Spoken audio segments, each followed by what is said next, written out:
Clear your throat. Clear your throat. Clear my throat. Alrighty, what's up, everybody? Welcome to another episode of the Kingdom Hearts Union Talks podcast, where we and everybody else in here, we're 100% real, and we like to talk mad shit. So welcome, everybody. We originally was going to have a Demo in here, but it looks like he's still sleeping in his Australian bed over there in Australia. Because right now it's 7 a.m. over there, or 7:24 a.m. is when we're doing this right now. So I'm assuming he's asleep, guys, so maybe we'll try to have him in the next podcast. But either way, so we got two new people joining us today, and their names are Iceberg and Coda. Welcome, guys. What's up? Good to be here. Alrighty, so it's last podcast was actually pretty lit. A lot of people enjoyed the fact that me, Badger, Popper, and our special guest Erroneous Ones, which it seems like he's going to be permanent here, hopefully. Judging by the feedback and whatnot, everybody enjoyed it. Nothing but positive feedback. You know, some of the comments that I do want to talk about, or I do want to at least mention in this podcast, some of the funnier ones that I thought was that Papa Artist is right when it comes to people that complain about the game. He's straight up LOL. Wow. Hey man, that's how you gotta roll sometimes. I get a single fuck. And then another one was from a good subscriber of mine, Stormy Forrest. He said, I love listening to this podcast, but to the love of God, whoever was tapping needs to go on Push to Talk. Aaron. Who was it? That wasn't me. He said tapping? Yeah. Yeah, someone was. I don't think No, it had to have been Aaron because he was live streaming for like half of the podcast. And Yeah, that's right. He was live streaming the whole time. yeah. Somebody was typing though. I heard a lot of typing going on in the background when I was listening to it. That could have Yeah, been myself. that typing was me from the live stream. I will take full blame for that one. This is why we can't have nice things. I know. I mean, But either way, I'm here to real man. no, but either way, so everybody enjoy the podcast, and hopefully everybody is excited for the next episode. We're going to try to keep it a weekly thing, but of course everybody has the things and whatnot that they have to do, so we're going to try our best.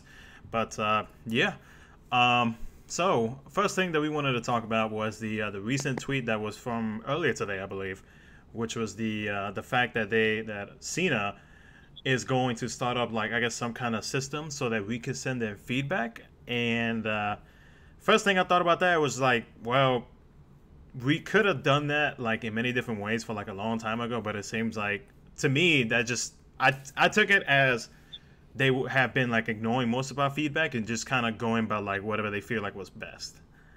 Kind of. So And this is Yeah, kind of I mean, awkward that's time to not start inaccurate to because say the at all. floodgates are now open. Yeah. Yeah, 100%. Now you're just gonna get a flood of some bullshit, like just stupid shit. I want more tickets. But I think it's just PR for them, just to make it seem like they're actually reaching out to people. Just like, here's your feedback. Hit us up here. Because everybody was putting feedback in the Reddit anyway, so. Yeah. Yeah, that's Well, totally hopefully true. they actually listen. I think one of the most important things for this one though is like, yeah, like Popper just said, they're gonna get a bunch of I won't say like pointless feedback requests, like, you know, like more tickets or so on and so forth. Nah, but bro, one it's thing gonna is be like, pointless. It's gonna be pointless. yeah, we're gonna get those too. But I think that the majority of us, anybody who's listening to this one, if you're gonna leave feedback, try and leave like more legitimate feedback. Like give points of like saying, hey, you know, when you say give tickets and like more events or outside of PvP, be a little more specific. You know, say, hey, give us more tickets for like, you know, so and so ranking for like monthly Lux challenges, or hey, you know what, take away tier 3 fairies from silver tickets. You know, be a little more specific and don't just go give us more tickets, because Yeah, or else they'll show up in a that banner. won't help us at all. Yeah, don't say I want tickets outside of PvP, because they'll give you tickets outside of PvP. Wow, It just so won't be the 3,000 way jewel you draw, you're guaranteed a silver, you're guaranteed a gold on your 10th.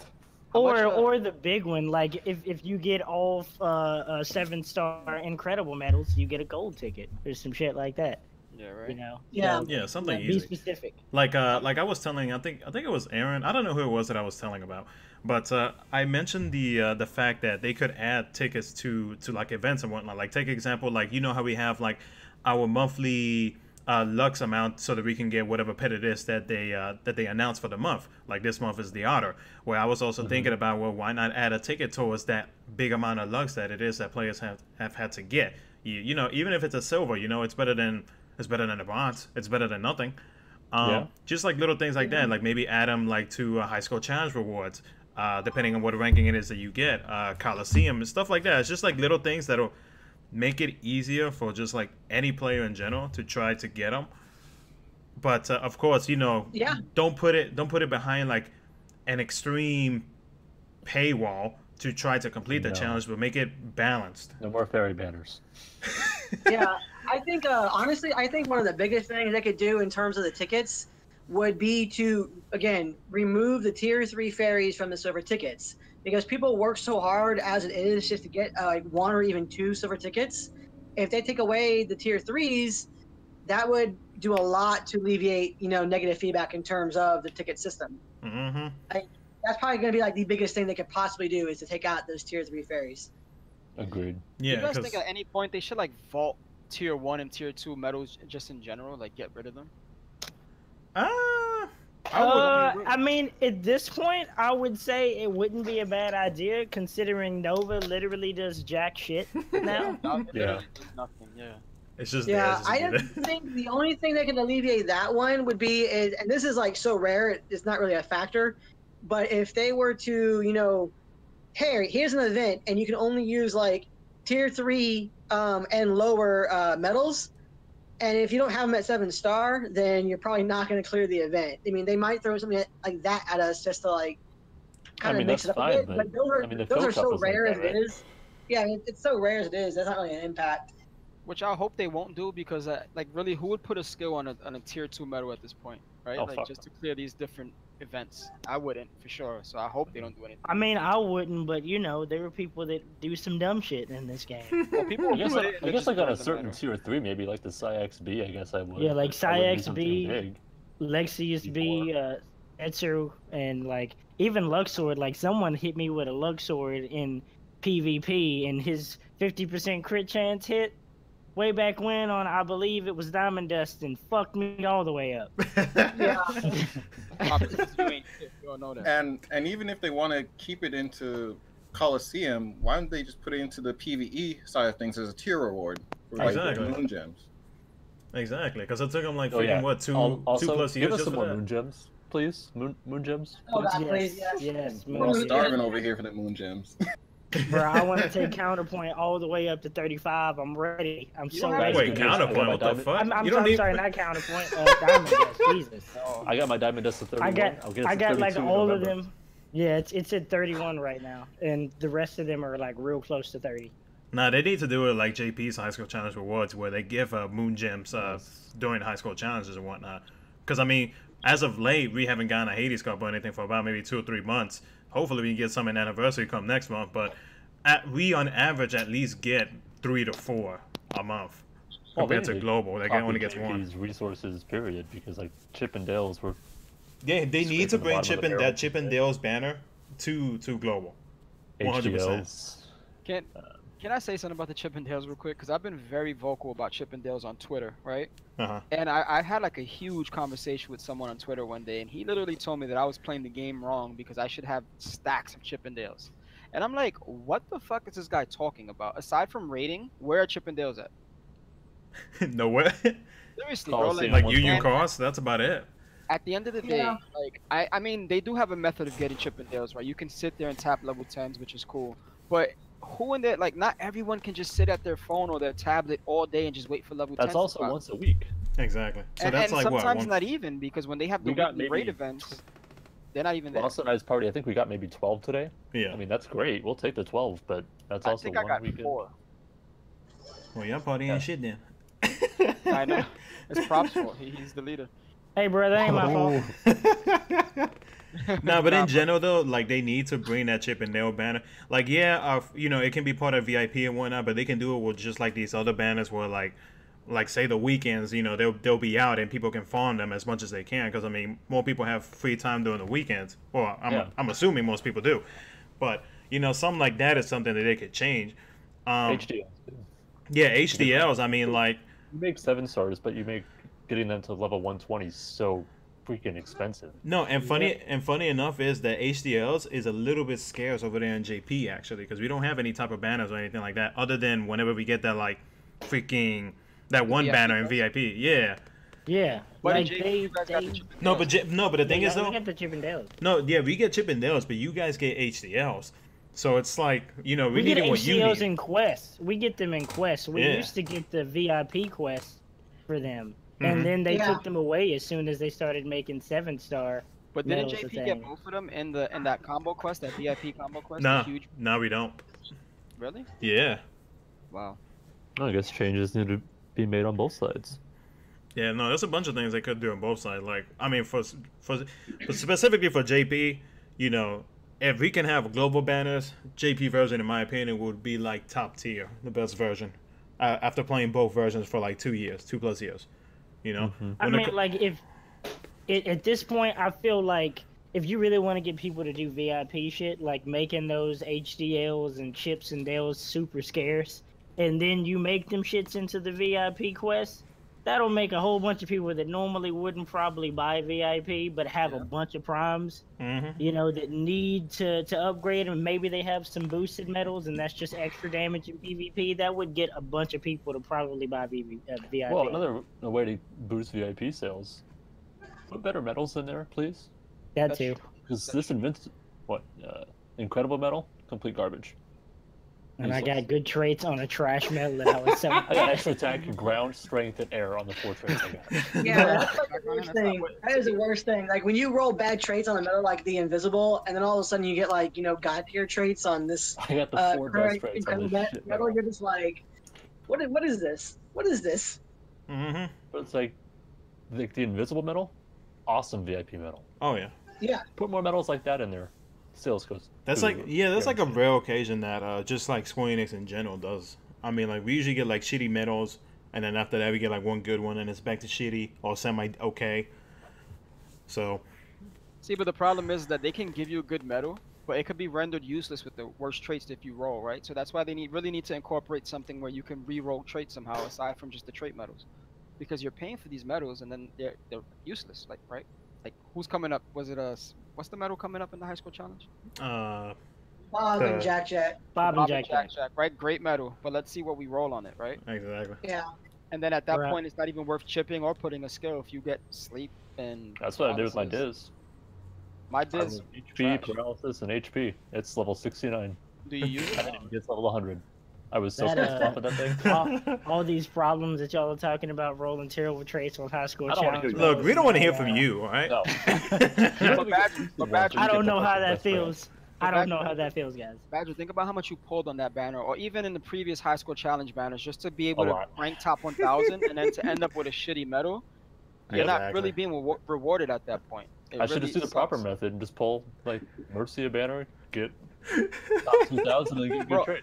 I got a boosted wall. He got non-boosted wall. He got EA and ground, and I got shit. I think I got air. Actually, how it happened was, and I'm pretty sure I was in Lost Chat when it happened. Oh yeah, I remember him telling me. I'm not gonna be in top 1K anyway. I'll just go ahead and roll this extra trait. EA popped.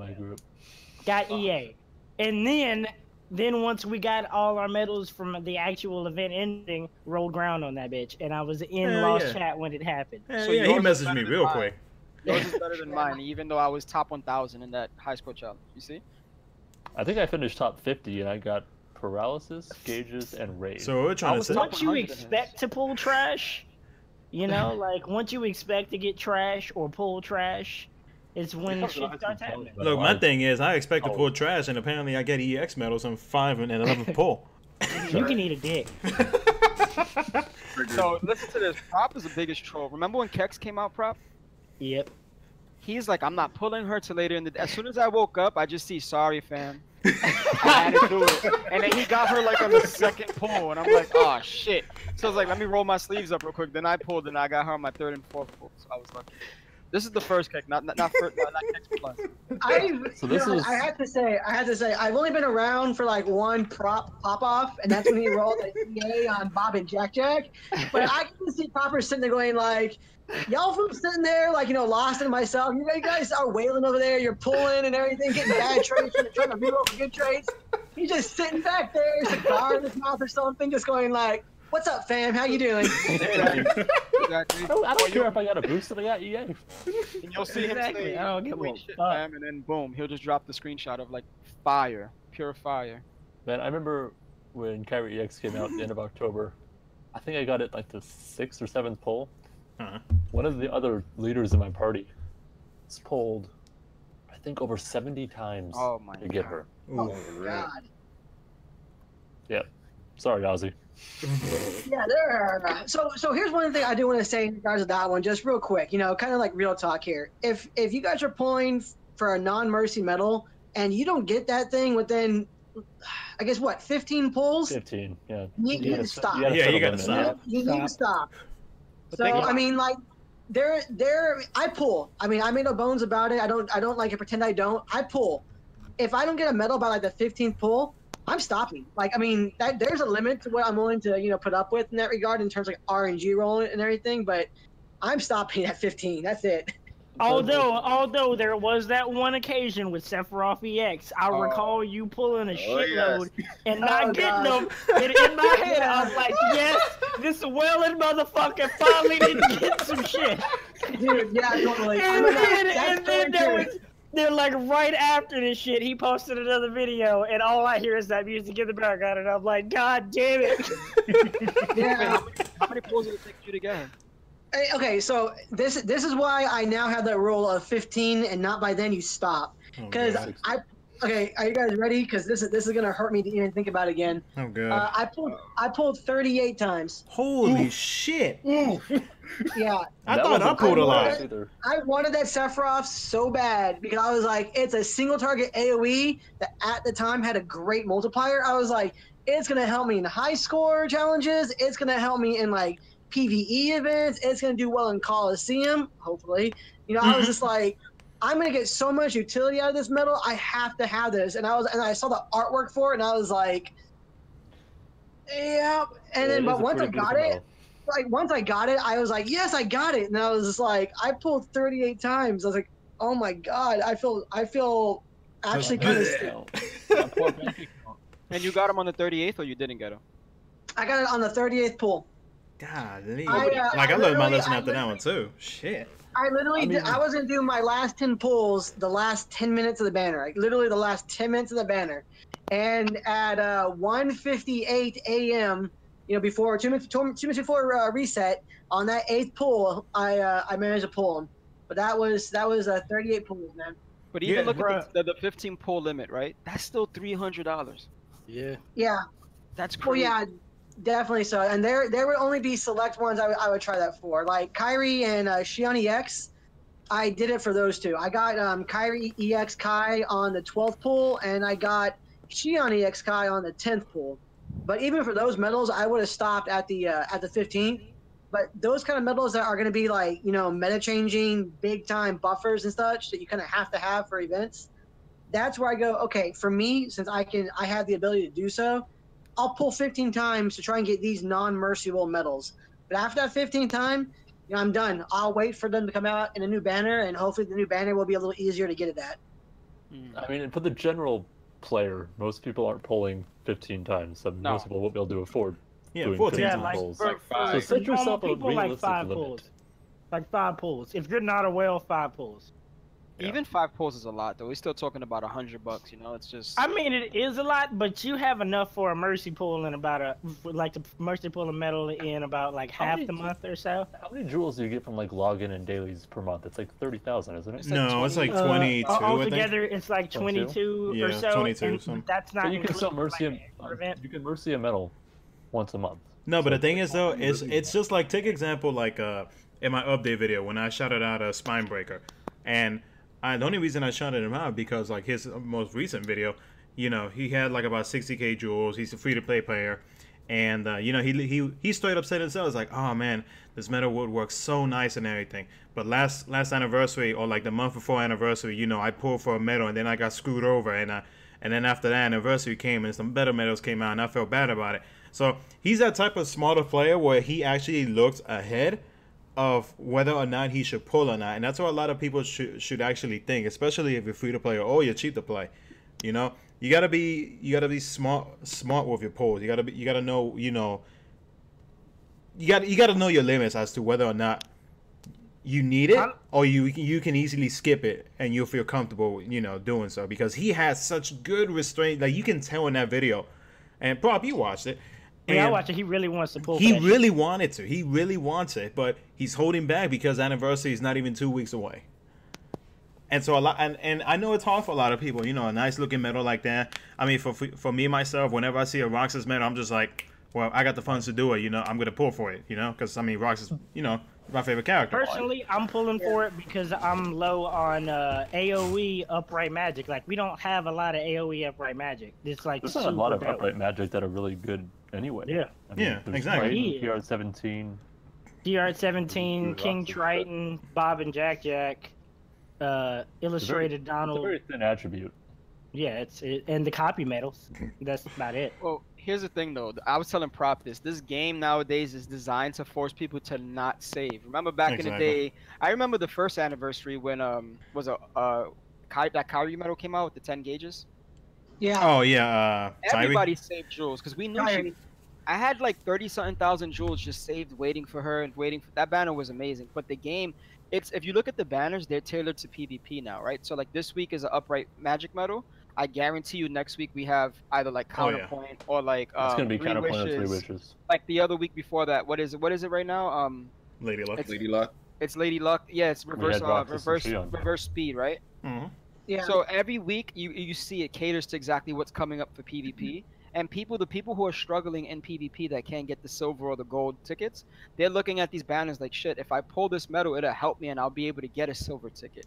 So they're not saving anymore. A lot of people are not saving anymore. But the thing is, though, that's how some people are. That's how free-to-play players who spend a lot of their jewels are. For motherfuckers that got money and just don't feel like spending money because they cheap as hell and then got the nerve to get mad when they get their ass whooped in PvP, it's a completely different story. No, yeah, and back in the day, we used to have the ability to know ahead of time what medals we would get because we had people who data mined the info.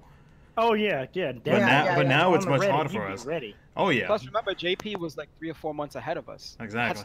We don't have that luxury anymore. But the thing is, though, but that's what people ask for. No, that's the thing. No, the thing is, a lot of global players, they wanted to be caught up with JP, and now they're fucking regretting it.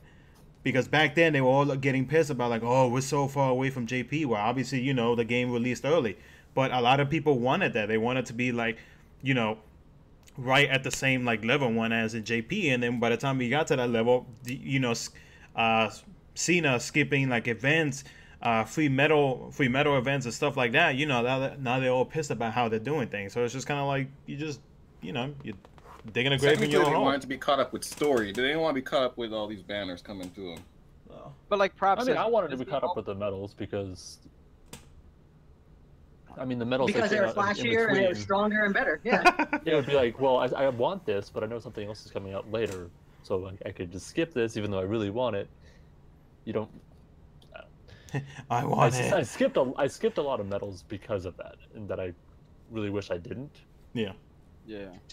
So. But like Prop always says, be careful what you wish for, right? People say we want to be like JP. We want, like for example, like people when they used to get the Organization 13 medals. Oh, but it's just a Tier 3 medal.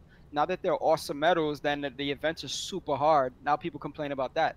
It's just like, be careful what you wish for. Just be happy with literally all the stuff we keep getting is shit that everyone, well, not everyone, but a lot of people that you see complaining ask for. Like, I guarantee, and I'm gonna call this motherfucker out right now, the dude that loves talking about medals that we don't have in the game, the trash medals that don't fucking matter at all. Yeah, I want the farmable medals. I want all the old VIP medals. Like, why? Like, okay, you'll get them, but you're gonna have to do Union Cross to get them bitches, and don't nobody want to do Union Cross to get none of that shit. No, not at all. So it's let's do the Dalmatian event again. Fuck that! I hated that fucking event. I don't know why they changed it up. I don't know why they changed it up from JP. JP's you can get it from like random story quests and shit. It took me forever to get the one copy finished. I did one more cross and was able to get a second copy finished. That was a pain in the ass. The donation medal. Oh, I never finished them. I was like, hell no, that shit was annoying as fuck. And I just got rid of all of them. I said, I don't need these shits in my inventory. Which is kind of funny because, like, the reward for doing it was like 100 Nova. Nova. Cool. Yeah. We did all that for 100 Nova, and now Nova is literally trash. Bro, my 1700 man, I sat there and I was trying to hunt down number 63. God, I think for the entire freaking event, and that damn dog didn't show up. I think the last day, the last like bonus hour or something, and it finally dropped, and I was just like, I was glad to see it, but I was just like, I'm gonna delete you. But I have a question about that event. I have a question about that event. Did that coincide with the storage sale? No, it did No, I not. don't think so. But did the storage sale come like shortly after? I can't remember. No, I don't believe so. No, Global hasn't. We've had like one storage sale in like the last year. Because to me, that event was like, all right, we're gonna have this event so people could have a ton of metals in their inventory, and then they can't keep them, so we'll keep them wasting jewels to buy storage. That's the thing too. Like, if they bring all these stupid ass metals that like aren't gonna be worth it anymore, like people are asking for, why don't we have this farmable this and this farmable that? Like at this point, for you to have some really dope ass farmable metals, they would have to be some for real about that life type shit. Like they'd have to be Syax plus, like not Syax plus, but they'd have to be Syax B, Lexius B, like all of them would have to be that style of dope metal. But at this point, it's like if you're pulling, it don't even matter, and you're really only gonna be able to get any further in PvP if you're pulling. Those metals won't matter because people are gonna mop you with other shit.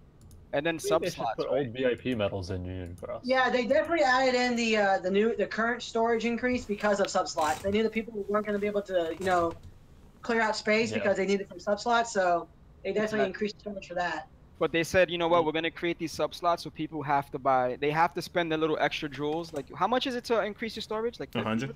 100. Yeah, it's 50 was big sale. And if you have 300, 400 jewels just laying around, you're like, I need space. Let me just buy 4 slots. Oh, what, four sets of slots. That's exactly what it adds up, though. It's designed for. Yeah, it fucking adds all the way up, dude. Yeah, that's like the gem banner that's out right now. Like one gem is 900 jewels. As much as I want to like max out like my 3 remaining chelates in JP, damn, that's a jewel pack right there. That's $80 right there for me. Fuck that. Yeah, bro. Yeah. That's some shit that, like, that's what I'm talking about. People keep asking for this shit, and it's like, I don't have no space for none of this shit in my box. And then I gotta worry about all these farmable dumbass metals. And then I don't have no evolved materials and shit, because I'm spending them on my 100, my level 120s, and I can't evolve nothing, so I got all this extra useless ass space in my box. Now I can't pull for nothing. It ain't no jewel sale. So like, that's exactly what's going to end up happening. But people don't think about that. Oh yeah. Yeah, I will give it to CN. They are listening to what people want. They're giving it to us in the most heartless way possible, but they are giving it to us. Yeah, for sure. Like the fairy banner. Fairies outside of PvP. Here's a fairy banner. Yay! But I think what they do up top is they have like a little meeting and they say, this is what we're gonna do to the community and see how much they would take actually, right? Let's see what we can get away with. Speaking of the fairy banner, dude, like, I totally say, man, that fairy banner, they released that early to try and get early reactions from that. They just want to see if they can get away with it. Anyway, so it's just like. That was brutal. Yeah, but then you have some people. Then you have a few people that actually do a pull on that banner, even after almost like everybody in the entire community. It's just like, don't pull in this banner. It's fucking ridiculous. Like even myself, I'm aware, and I'm just like, if this was to come to JP, hell no, I wouldn't pull on this shit because this is ridiculous. You know, these jewels can be like put to something else, but when you got, because in the last podcast we talked about, the Andy guy who decided to make a video on this, and which, to each their own. I'm not gonna go too further into detail, but he was a person that pulled 10 times in the fairy banner to supposedly show an example as to why you shouldn't pull on this because of how everything, like, just like in general, his pulls are like bad and whatnot. But in my opinion, that's not for, which people wanted to know. Exactly. It's like that's all the info you need. That's all you really need. Like, and the thing is though, what would have been even more misleading in that video if he got lucky was if he would have gotten like tier 7s or tier 8s in like at least like half of those pulls, because then that would make people think like, oh my god, this banner is actually not too bad. And then they pull and then they get shit, and then they get upset about it. Now, he did make a response video and to all of the BS and whatnot, and to everybody here in this chat, he did it very wrong. Yep. And we all listened to it. It was. And the most embarrassing thing about that video was the fact that he put Aaron in that video multiple times, not talking about him negatively, but just the fact that including him in the video almost could make any person who didn't know about Aaron's YouTube channel make him think that like, oh, you know, Aaron must be a piece of shit like this guy, you know? Yep. Yeah. It was definitely like a backhanded compliment the way he talked about Aaron in that video. Yeah, he hyped him up and then just basically called him out. It's like, Yep. Yeah, and the thing is, like, Aaron didn't even pull on that. Even he agreed he wouldn't do it. no. But if that banner comes back, we know why, right? Because enough people pulled on that, and I think people were ashamed to say that they pulled on that banner if they did or not, right? Oh, yeah. But I looked in several of the discords and people pulled on it. Like even if they pulled once, people still pulled on it. But for the most someone on part, my party that yellowed it. compared to like an actual good banner, the discords were dry on polls that day when that banner hit. Like compared, you know. So I think a lot of people were like, you know what? I need one tier 8 fairy to max out this medal. I'm gonna pull. Fuck that. And I personally didn't pull because I didn't have the jewels and there was no way I was doing that. But I think people did. They were probably just a little ashamed to say they did. I can see a that. lot of shit that and they don't ever say they actually did some of that shit. You know how it is. Yeah, I agree with you guys on that one. I mean, my biggest thing on that one was like, for that particular banner. I mean, and this is like kind of like a catch-22 in a certain way, but you can look at those drop rates for the tier 6 and 7 and 8 fairies in that banner, and it was like what was it? It was like 0.002, I think, for like a tier half of a silver. Yeah, it was going like, God, and then on top of that, you saw the drop rate for like the tier 3s, and you're like, I mean, you need to look at that thing and go, yeah, you need to look at that and go, there is not a chance. I mean, look at the percentages and see what the drop rate's going to be. Like, if they ever, for some reason, decide to re-drop that banner for whatever reason, if those drop rates aren't increased by a good amount, then again, no reason to pull for that at all. If a tier 8 fairy in there says it's like, you know what, you have a 0.175 chance of getting a tier 8. That's not good, but it's way better than it was with the 0.0 whatever it was last time. And you can maybe try and pull one time if you're lucky, but that'd be it for that kind of thing. I mean, even like a banner that has that better drop rate for them still would not be worth our jewels, like at all. No, not at all. No, exactly. Like I had proposed, you know, to make it, you know, 1,500 jewels, 5 blue fairy medals per pull, and that's it. And make it a 5 mercy if they really wanted to do that. You know, that, in my opinion, would have been so much better than the BS that they released that day. Yeah, and I mentioned to the guy on the Facebook page, so they always spent 15,000 jewels. This is a great banner. I got a tier 8 on my 5th pull. It was also his first tier 8. Where's this guy at now? Broke? And you're not 15,000 jewels.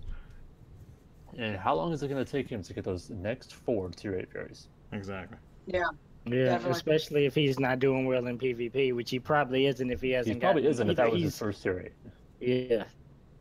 He might be getting just bronze or maybe a silver here and there and just hasn't gotten lucky with a silver, which most people haven't. So. Yeah. No, not at all.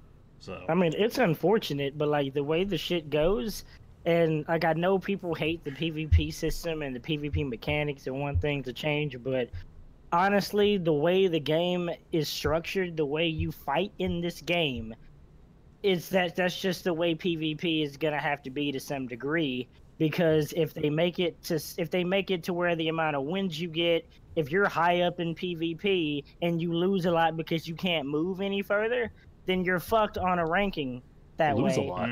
Yeah, you'll end up losing a lot Last if they 2 do it days the way I they're won doing one it. fight. Exactly. Like if they do it the way that they're doing it now, people that don't pull a lot or free to play or just want to fucking cry about it and don't understand that's how the brackets work. If you spend money on the game and get lucky with traits, you know, or you get lucky with traits, I'll say that rather, you know, you have a higher chance of getting pretty high up, and people are starting to wise up to the status effect shit. People put their buffers in the 3rd slot now, so if you stun them or sleep them with some shit, they gonna whoop the shit out of you if they got extra attack on everything else.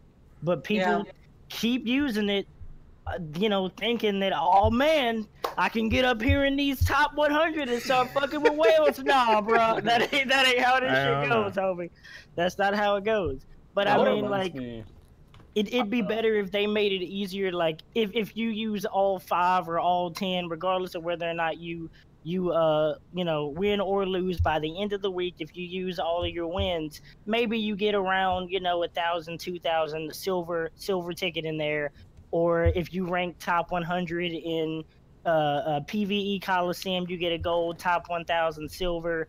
Lux Week, if you rank high up in the party, or solos, whichever you get gold, silver, and whichever thing you rank in. Like something like that would be dope, but don't make it to where if you don't put hardly any kind of funding into this game or get super lucky with traits, you know, or pools in that respect, and they just handing shit to you. That's not how shit works. Exactly. That's not how companies make money. If companies want to make money, they make you spend money so they can keep the shit going. It don't matter how long you've been playing the shit. Exactly. It doesn't matter how long you've been supporting the shit with your free-to-play, you know, time and effort. If you ain't producing no cash for the game, then that game's gonna go under. I don't know why it's so hard for motherfuckers to understand. That's just how business works. It sucks for people that can't afford it, but that's just how shit is. The hell is that voice guy, Roy? People that can afford it that I know, they just refuse to do anything like big on the game, and it's just like they will never buy like a jewel pack, and even VIP to them is kind of out of the like question. Yeah. But it's you shouldn't play this game. I see people like on the Facebook page like, oh, I've played for 800 plus days and I've never spent a single penny on the game. That's great. Good for you. Yeah, good. Yeah, right. I applaud you for one thing. Great, fam. Like great. You didn't spend any money on the game. You but want a cookie? If someone wants to be competitive and like acts like because they spent 800 plus days on the game and they log in and do events and shit that entitles them to be able to be up there with a whale, then you ain't playing the right game, or you just don't know how economics work, fam. Yeah, free to play, I'm sorry, yes, your opinion still kind of matters, but your opinion doesn't make a big difference when you're not contributing to the game's growth as a whole.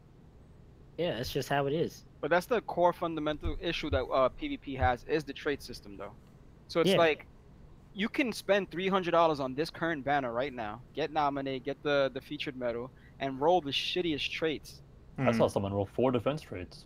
Oh, God. At that point, you're still screwed in PvP. So the whales, RNG, it happens. Yeah, then some people like Prop will probably pull one time and fucking roll extra attack round, or you know what I'm saying? Like at the end of the day, because Prop is well, he says, and I don't believe him, but he's primarily like. Yeah. I'm VIP to play. I'm 100% VIP to play, fam. I'm free to play. I don't spend anything extra outside. So just look at him, for example. He gets the super luck on the traits, and he's always top 500 at least in VIP. I mean, in PvP. He still ain't shit. We know that. Yeah, he ain't shit. But like for me, like I have the medals. Like I have all the big medals that's come out recently, and I've rolled shitty traits on them, and it's like sometimes we all got our times. We all got our moments. Bro, I showed y'all my trait rolls on Roxas and Shion. Man, you don't count, literally back to back to back. But luckily I followed up and I got the same traits pretty much on mine. Yeah, like so you gonna be fine. Watch me. No. This week I'll do a little better. Yeah. But watch me roll extra attack and ground on this new medal. Watch. Yeah. Okay. So speaking about ground and everything, because I know Ice, you mentioned earlier about the whole Colosseum and ground thing. Yes. So, I mean, I see it. I mean, I'll say it again. You know, I feel like the way it's at right now, and well, actually, no, I did change it up a little bit, so I can't say that. When I was talking to Aaron about this, but like, you know.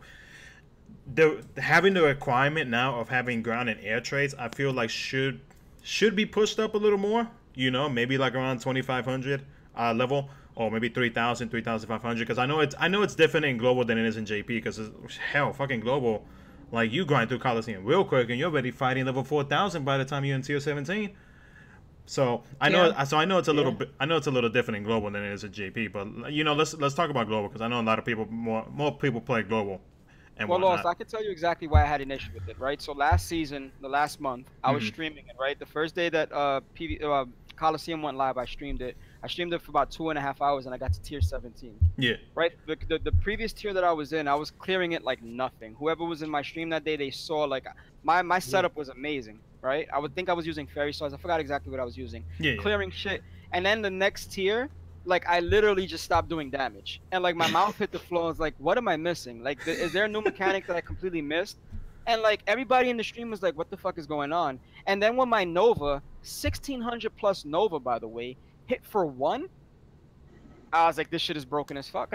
No, yeah, they didn't announce that at all. When not even in JP. Announce it, and it's not even gradual. It's just like as soon as you pass that threshold, boom, 1. Bro, I like hit a brick wall completely, and I was like, nah, this is crazy. I think I was using the Toy Story medals. I don't remember what I was using. Like, I was like, there's no way. Previous seasons, like, and I had ground, extra attack, everything. Yeah. But because, like, for example, my Xion copy didn't have air, I was doing no damage to helicopters whatsoever, bro. And it was just like, nah, this is some bullshit. Like, yeah, I told the proper, not proper, I'm sorry, I told the Lost earlier, I was going like, there was a point where players are used to reaching a certain level in Colosseum with what they have, you know? They can go, hey, you know what, I know that I can get to, like, tier 15, tier 16 before I start having problems, but I can still progress. It may be slower, but I can still get them going forward. And then all of a sudden, you're right, you hit, like, that tier 17, and, like, the enemies, like, took, like, you know, freaking steroids, and you're like, what is this all of a sudden? Well, I remember, because the same thing happened to me. I was sitting there, and my my HD Xion only has a ground trait. There is no air trait. So when I got to tier 17 and I hit one of those little airplane enemies and I was dealing 1 damage, I kind of had to pause going like, wait, what just happened? Why did I just die? Yep. Well, this is the weird thing. Yeah. This was right before the buff, the month before. This is when I actually finished Colosseum. I know this mentions I have no life. Well, the very last enemy was level 9,562. Right now I'm on a level like 3,100 and I can't even one-turn it. Yeah, I haven't even touched copy. Over 6,000 levels. Yeah. You can't even do damage. No, when I live streamed yesterday, you know, people were looking at that shit too. When I was, you know, trying to showcase Nominate a little bit more. Hell yeah, I wasn't able to one-turn enemies, and I'm fighting level 3,000 already. I'm in tier 17 too. I'm in top 100, but I already got to a stopping point because I'm you know, I'm in the round with that the centipede pot looking dude from Agaba. Yeah, so you know. It's crazy, but no. The thing is though, like even though I had ground and air traits, and even though I was messing around with the nominate setups and whatnot, there was still some moments where I was like doing no damage, or I was doing different damage to a group of enemies, because it seems like what they implemented is like they gave each Heartless their own stats now.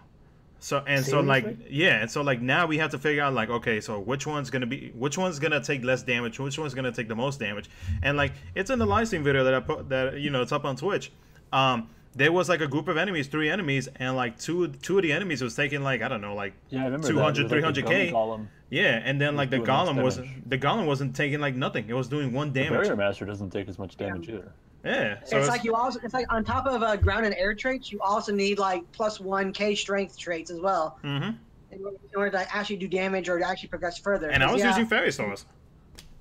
No, I think the most damning thing on that one was I was watching Lost stream, and he was facing that centipede, and he put all medals that had all ground traits, a few EAs in there as well too, and he was still doing all of jack shit damage to that centipede. Yeah, like the only, it was just like, what the hell? The only medal that did damage was my 7-star sword and Simba that has 2. It is boosted with 2k strength and ground, and it was sitting on the 4.7 multiplier slot of fairy stars. That was the only medal I was doing damage. That's it. And that's a huge problem too, because you get these high score challenge medals, right? And then if you don't roll ground on them, they can't do shit for you in Colosseum, bro. It's crazy. Like my Sora and Simba has what, 2,000 strength, and I forgot what else. And I won't even use it in Colosseum because it's pointless. Yeah. Completely pointless. I think that the next mechanic is gonna be if you have something like Nominate EX and it actually gives you a ground or an aerial trait effect for the next medal. That'd be some shit. Honestly, like that's what I'm thinking. The reason why Nominate EX is even out, because isn't JP's anniversary like right around the corner? Yeah, it's like less than 2 weeks. Like I feel like Nominate is the precursor to what the next Kyrie and Xion are going to be. I feel like they're about to throw some fire banners at us next month, straight up. Well, I mentioned it to Lost when Kyrie first came out and the override ability was there. I think all the new EX Plus medals are going to have that certain new ability. Kyrie and Xion had overwrite. Nominate has the AoE thing. What's the next EX Plus medal going to do? It could add ground. It could add air. It could do who knows what. I doubt they would do that, to be honest. You know why? Because then people would just use that medal and then never have to worry about pulling for the traits. They're never going to give that. I don't think you still have to pull for the trait, because if the medal that you got is still trash, like if the medal that it's copying, even if it gives that medal those traits or EA or whatever, it's still trash when you actually use like anything after that. So you might have one dope ass medal on there, but everything else you got being shitty. Otherwise, you're just gonna have like a shitload of EXs back to back to back, and unless you're a whale, you ain't getting that lucky. Well, what if the next EX Plus medal always has ground? Like its ability always has ground. Like you can roll traits, and it automatically has ground either way. Ground. So you just gotta go for like all strength and then aerial. That's true. Yeah. What I do like what they're doing now is that these like we're starving for skills, but now these banners like you get the medals with skill. I love that. That's amazing. Yeah, I like that. I have so many subslots with just skills just sitting there if I ever need them. Must be nice because JP hasn't gotten shit like that but once. Like I have a few medals that I'm ready to burn because it's like I got a Danku that I got recently that's ready to burn with like 86 max. It's just like, all right, just wait. I'm gonna put it on the medal, and it's just like it's like I can take the hit and lose 0.08 or 0.12 or whatever the subslot damage. I've already got max subslots on Fairy Stars. Man, nobody want to hit by you, Mr. Ground extra attacks. Like that. What do you mean? So it's just like now it's whenever I pull or a 7-star a really good medal, it's just like I guess I'm just upgrading those slots by just a little bit now until I have full, 6, 7, 8 sub-slot, tier medals and shit up there, and everything's just 20 and 25 in that bitch. But up until then, it's like I can afford to burn it because they're putting skills on everything, and it makes you not have to spend on an avatar board unless they come with, something else dope in that bitch. Yeah, it makes a banner worth it though. I'm not gonna burn an EX medal. Like I pulled what was it? A prop? I pulled an EX Sora. You pulled star. Bro, don't ever burn the EX. I didn't burn that. What I did was I took my 6-star one and I fused it and I rolled air on it and some shit like that. No, I think I rolled raid. I think I rolled raid on it. Yeah, that's what I don't get about the Colosseum wall buff. It's like this is all starts in like tier 17, so around level 3000. So we're doing no damage against level 3000 enemies, but the organization events go up to 5000. Yeah, that's what doesn't make sense. That makes all the sense. And they buff themselves. Like keep in mind they buff themselves too. But can we not mention that? Because what's gonna happen Colosseum wall start at 5001? No, but at least we're getting the moon gems before tier 17. Because imagine if moon gems was in tier 18, nobody would be getting that shit. It would be brutal. No. Yeah, but it's just gonna start getting harder and harder to the point where people won't even probably be able to get to tier 17. Yeah, true. I mean, the next org quest, they're gonna have it where you need ground to fight like these characters. Watch, bro. Watch. Well, Dimmix, you have to have ground because he's the ground guy. Anyway, he's a ground guy. Speaking I mean, he is. Can I ask a question real quick? Do you guys think that it would be cool if they let you choose your attribute? Like, if you want to be an air enemy to the person you're fighting against, and like your character would like cast. I would love that. That would be amazing, right? Like, if I wanted to choose to be an air enemy, and like you just saw my character hovering. I roll air a lot, so I would that would actually be really cool for PvP. Oh yeah, that's what I'm saying. If you could choose to do dynamic to PvP because everyone's looking for EA ground and strength for PvP. Everyone's like, oh, I got air. Fuck air. And now and that adds a whole other dynamic. It adds a whole other dynamic of like, shit, am I going up against someone that's like hovering in the air or are they on the ground now? Like, fuck, I don't know what's going on. That'd be cool. I would definitely be in the air. Just saying. No, but one thing they definitely need to do for PvP, and I know everybody wants this, because I know that, a lot of people wish to fight me. They need to add a way where we can search up, our friends, players with their ID. Yes. Yeah, like sparring. Yeah, I'd love a spar mode. Making it to where it affects your rank, fuck no. But if you're making it to where you can just spar with people, affect your tries or your rank. No, exactly. It's just like testing setups. Have you guys fought each other? I'm in JP, so nobody can get me. People like I fought my party members. Badgers, Badgers fought me a bunch of times. I fought Prop one time. It was hilarious, right? I fought him. I lost because my triple threat would it proc, but the paralysis didn't hit him, right? So I sent him a screenshot after the first round, and I was kicking his ass, right? And then I was like, Prop, you ain't shit, fam. I just beat you, but I lost. And I was like, I wonder how long it takes for him to realize. Like 2 days later, he DMs me like, how the fuck did you beat me if we ain't swap positions? I'm like, oh, it took you how many days to figure this shit out, bro? It was hilarious. You still a bitch, though. Yeah, I fight Prop quite a bit. I fight Aaron a lot, too. I had them though, but it's just the paralyzed didn't proc. I was mad. That should be fucking like recording that shit and putting people on yeah. YouTube. People on blast, boy. Hell yeah. Like, god damn, can't even just let me take my loss in private. You gotta let everybody. I mean, if you want to see Badger beat up Aaron in proper, just throw Honey Badger. Yep. Lost, you have no idea how hard it is to not say what I really want to say. What? Say what? Say it. I mean, if you know what I mean, you have no idea how hard it is. Hey man, we say we're 100% real in here, so no filter. Not popping shit. Ain't no filter in this shit. Okay, then shit. If you cool, then I'll go ahead and just start dropping them then. Go ahead. Okay. Go ahead. Go for it. I mean, I'm not gonna say it right now. It don't matter. I'll say it whenever we get to it. It's just gonna come out naturally, nigga. Jesus. Like he was put in a spotlight real quick. He got nervous. Right when he's about to say it, like, he's like, "Oh, I gotta go watch wrestling." Sorry, guys. I mean, I am watching NXT right now, but you know. Hey, you know, the NXT card is pretty stacked for this event. Oh yeah, it is just fucking dope. The hell, man? You fucking live stream that shit? We can see it too, bitch. Put that shit on Bunny. I ain't trying to get WWE to come after me, fans. Fuck that. You get some signatures before they get you. But nah, I guess other than that, because I'm reading off of this list too, off that or this picture that Pop posted. I'm looking at it right now. About the so-called list of improvements, but in my opinion, I think it's more. I mean, it's kind of like half and half to looking out for everybody else, but more for whoever it was that made this list. But I guess some of them have good points. Some of them are stupid. Like with some of them are matches from like to the 2 matches. No, that's stupid. Yeah, that's stupid because then you have draws. Like draws would happen so much more. Yeah, sure. Oh yeah, definitely. But other than that, I think most of the stuff we covered. But I guess the last thing that's on this list was the VIP coins. That's got to be permanent.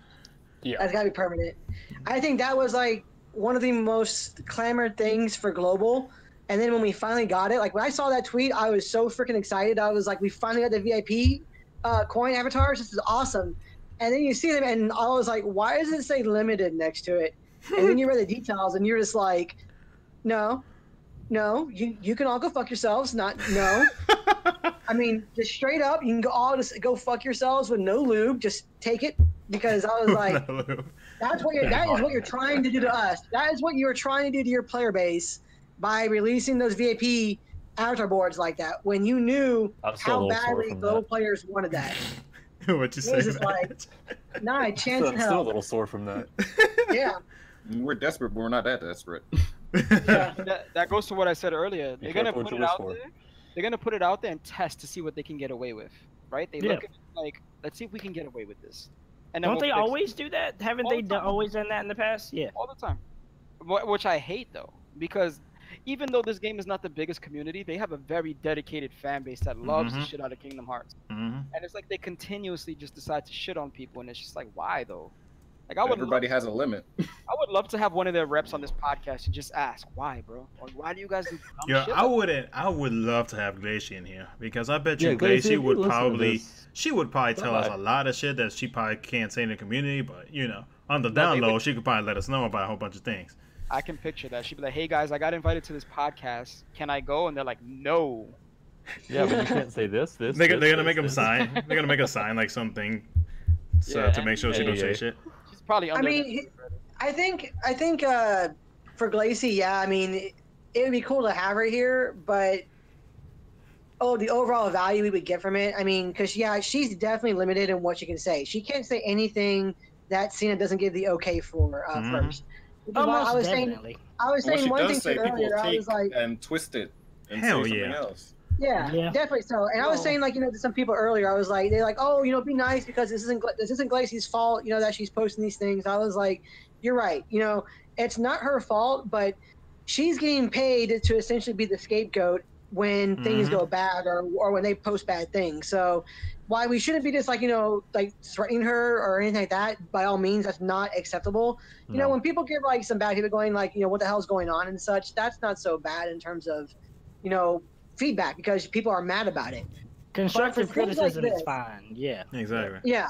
But for things like this, I was saying this earlier, when I saw that tweet today, I was going like, okay, and I had to read the wording on it pretty carefully because it goes, hey, Keyblade wielders, we will soon be allowing you to send us feedback directly to our development team. Okay, we are working on a survey to best suit the needs of our players. So how are we going to be sending feedback to them? Is it just going to be based off the survey, or are we actually Do you not remember that right first time they did that? They did that once before, remember? They did like this huge survey for everybody, and it had like, what avatar boards would you want to see in the game? Yeah. Like, what are some things that you would like to see added? So that's probably what they mean by survey, and then like additional comments. Put it in a notice, for the most and part, then post an external link. Exactly. Yeah, but for the most part, when I'm seeing this, it's like, okay, it says like, more information will be coming in the next few days, so, please stay tuned. So again, is the survey going to be all we're going to get?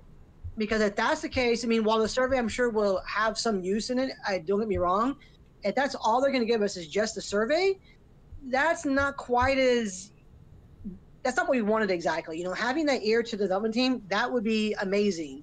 And if we do have the actual ear to the development team, that gives me more faith for the future of the game and actually investing into it, because it's saying like, hey, this game isn't going to go away. It's not going to be shut down within the next, 6 or so months or anything, because the development team is actually speaking to us. They're saying, hey, they're we trying are to improve it because they know they're under fire, and I would too. I mean, if my product that people are spending money for me to put out there isn't living up to their expectations, I'd want to hear from them, see what I can do to make it better, which props to them for doing that. And hopefully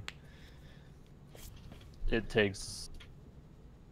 doesn't take too many days or weeks before things change or they get back to us. But it is a step in the right direction. It is communication, and hopefully exactly. Communication. I mean, like I said, I'm hoping that it's not just this one and done survey thing. Like again, when they say like they want us to send our feedback directly to the development team, I would like, okay, so are we gonna have like a forum or something that we can send in our actual thoughts on how to increase things, or are we just going to get the survey? Because you have to remember too that while the survey is great and I like it, the survey is also cherry picked. They are going to ask questions that they want to get response back to, but it may not be all the questions that we want to relay to them in terms of like what we want for the game. So but if there is an additional comment section at the bottom of whatever survey, even if it's a stock and cherry picked to be in favor of them as much as possible, usually there's always an additional comments or feedback section to all of those. And if everyone in the community has like a consensus on, well, not everybody, but if the majority has like a consensus on basic things that they want changed and it isn't in the survey that they give, then as a community, people should come together and decide on the type of stuff that, as a squad, people let them know that they want in the game. So even if instead of it just being maybe 100 people or whatever, a small percentage, saying, oh, we want this, and this changed in the additional feedback section, you've got en masse the majority of people sending this shit in that are saying we want this, and this change that wasn't covered in the original survey. It's gonna suck that a lot of people probably want to do that because people bicker and complain too goddamn much without really doing some shit about it and trying to come together to make some shit happen. But if you really want to make some shit like that happen, that's how you do it. Tier 3. Bingo. Yeah, and here's the thing too. If it is only if it is only 100 or so of us actually, writing in that additional comment section, if that is the case, then I don't want to hear people complain about changes not coming that they wanted because you didn't voice your opinion on this matter. If you don't do this, if you don't leave your feedback, you have no room to complain anymore. Like your complaints are done. You see, but here's my thing. And voice it respectfully, not in like all caps. I need this. Yeah, that's gonna get ignored right away. But here's my thing about the feedback thing, right? We've been leaving them feedback for months. The tweets, the Reddit, right? And I tell people all this time. Nigga, they don't give a shit about tweets, fam. No, exactly. But I'm saying somebody's reading that. Somebody's monitoring that. Oh, I'm sure. Right. Lacey's reading it, but she's only going to relay whatever she wants to relay. No, but here's my issue with it, right? So it's like the biggest feedback that we can give them is voting with our wallets, right? But the problem is because the game is a gacha and they have so many of us, right? Like trapped in the game, people are not gonna stop pulling because people are too deep, right? So let's say, like, for example, this nominate banner, we're like, you know what, fuck it, they did this and that, they haven't fixed this, we're not pulling, and get the community together and just stop pulling, and they'll be like, shit. Once you stop that cash flow, they'll fix shit. 100. You know why that doesn't work though? You want to know why that doesn't work? Because people will keep pulling. Of course, but point. like a perfect example, and I called Aaron out on it last week when we did the podcast. Like the VIP coin shit happened, and I think something else happened, but the VIP coin thing was a big thing, and everyone posted a video about how upset they were about it, and how shitty this was, and how they aren't gonna do this and they're not gonna do that, and oh, I'm fucking quitting the game because this is some bullshit. And I just want to say half those people that said they would quit and still play the goddamn game. But all the people said they were going to do this, they were going to do that. And like I said, I called Aaron out about it, about him saying he was only going to do those 5 pulls. And then what happens, like literally not even 2 days later, he done got another copy with all 1K strength. And I believe you called him out on it on his video, like, Ice. I did. And I don't even know if he put it 2 and 2 together. It was actually me, right? And I meant it with all respect, right? It's just because, like, I felt like, and I'm not even trying to say this to put you on the spot, because I fully, like, appreciate what you do for the community and everything, like, and I watch every video you put out. It's all love, Aaron. But like, I feel like as a content creator, when you make a stance, right, you have to stick with it because people are gonna follow you. You're an influencer, right? Even at doing this podcast, and if it becomes popular, we'll be influencers, right? Whatever we say has an effect on the community. So if people see, like, you get, because I even mentioned this in your video, I believe, that you got banned from the game at one point, right? Like, they treated you like complete shit, right? Yeah. And then if you turn around and pull, it literally just shows them, like, we banned this kid, right? We continue to do all this shitty things to the community, and guess what? He's still pulling, so we don't give a shit. We're going to continue to do what we have to do because people like Lost or not Lost, excuse me, Aaron or whoever, they're gonna keep pulling regardless. Yeah. Thing is though, like you yourself still pull on banners though. It's not like you stop pulling on banners either. I still pull on banners. Lost still pull on banners. No. It's a difference when you pull on it. Like, let's say if you pull on it with like VIP compared to, like, let's say if, like, for example, like Aaron, who's somebody who continuously buys like jewel packs like every week or whatever it is, if he just said, you know what, I'm going VIP, they're probably gonna look at it and be like, yo, this guy right here, he used to pull all the time, he's only doing VIP now. And if everybody continues to do that and you limit it, right, they're gonna be affected 100%. Be like, shit, our bottom line is being affected now. Once you touch that bottom line, then I think one of the things for that one, and this is like, I actually kind of sat there and I thought about this a while ago in terms of, like, you know, people are always saying, hey, don't pull, because if you don't pull, that's going to hit Cena the hardest, which you're right. The bottom line, if that's affected, that will promote change. At this point in time, you're dealing with a global community from, you know, all time zones, all countries, all walks of life, who are going to be pulling. I don't think in any remotely realistic fashion will there ever be a consensus where, hey, don't pull. And if one big person who used to pull a lot stops, if they just go VIP or not, if they go totally free to play, they're going, okay, this one person stopped, but big whoop. You know, we still have these like thousands of others still pulling consistently. Here's the thing that I saw that promoted the most change, that I'm going like, okay, this is actually something I didn't quite think about, but now that I see it, it makes sense. When people started leaving those negative feedbacks reviews on the app stores, on the Apple Store and on the Google Play Store, as soon as those negative feedback started hitting, and I mean like hitting consistently to the point where they were dropping down. I mean, I think at one point the Google Play one was down to 2.8 in its player review. When that started happening, all of a sudden, like Glacy broke silence. We started getting communication on tweets about changes coming in the game. PvP got changed in JP, and hopefully the global portion will change a bit too as well. But they started talking about changes that were going to come to the game now. And now we're getting tweets like this where they're saying, hey, here's a survey we'll be releasing for changes you guys want in the game. So those impacts on the App Store, those ratings count for a lot more than I initially anticipated. No, like, it did affect it. A huge, huge thing that is a weapon that we as consumers, as players for the games, we do wield, and it's been brought to great use. So that is, I think, right now the most realistic, impactful thing. If they continue to make changes in the game for positive, then the ratings on the app stores will go up. If they can continue to try and dick us around like what they've been doing, then it's just going to either stay at bad scores, or best case scenario for the player base, it's going to drop even lower, saying that you have to change these things. If you don't change these things, no one's going to play your game, because no new player is going to go to a game and go, hey, what's this game? Oh, it has like a 2.5 review. Yeah, screw this. I'll go play Dokkan Battle, or I'll go play Fate Grand Order, or that. They're gonna move to those games that have the higher ratings that don't treat their player base like shit. I think it had a small effect. But look at it like this is the way I see that, right? Like it had an effect. They commented, but then what do they do? They turn around and did what? They dropped the fairy banner that was complete shit. Yeah. So, yeah. At the end of the day, they took it and it was just like, all right, cool. We'll respond to them to shut them up. That's pretty much here's this fairy banner. They released that tweet that said they were changing PvP lockouts and tier rewards, but then they said there was a delay on it. They needed more time to finish it.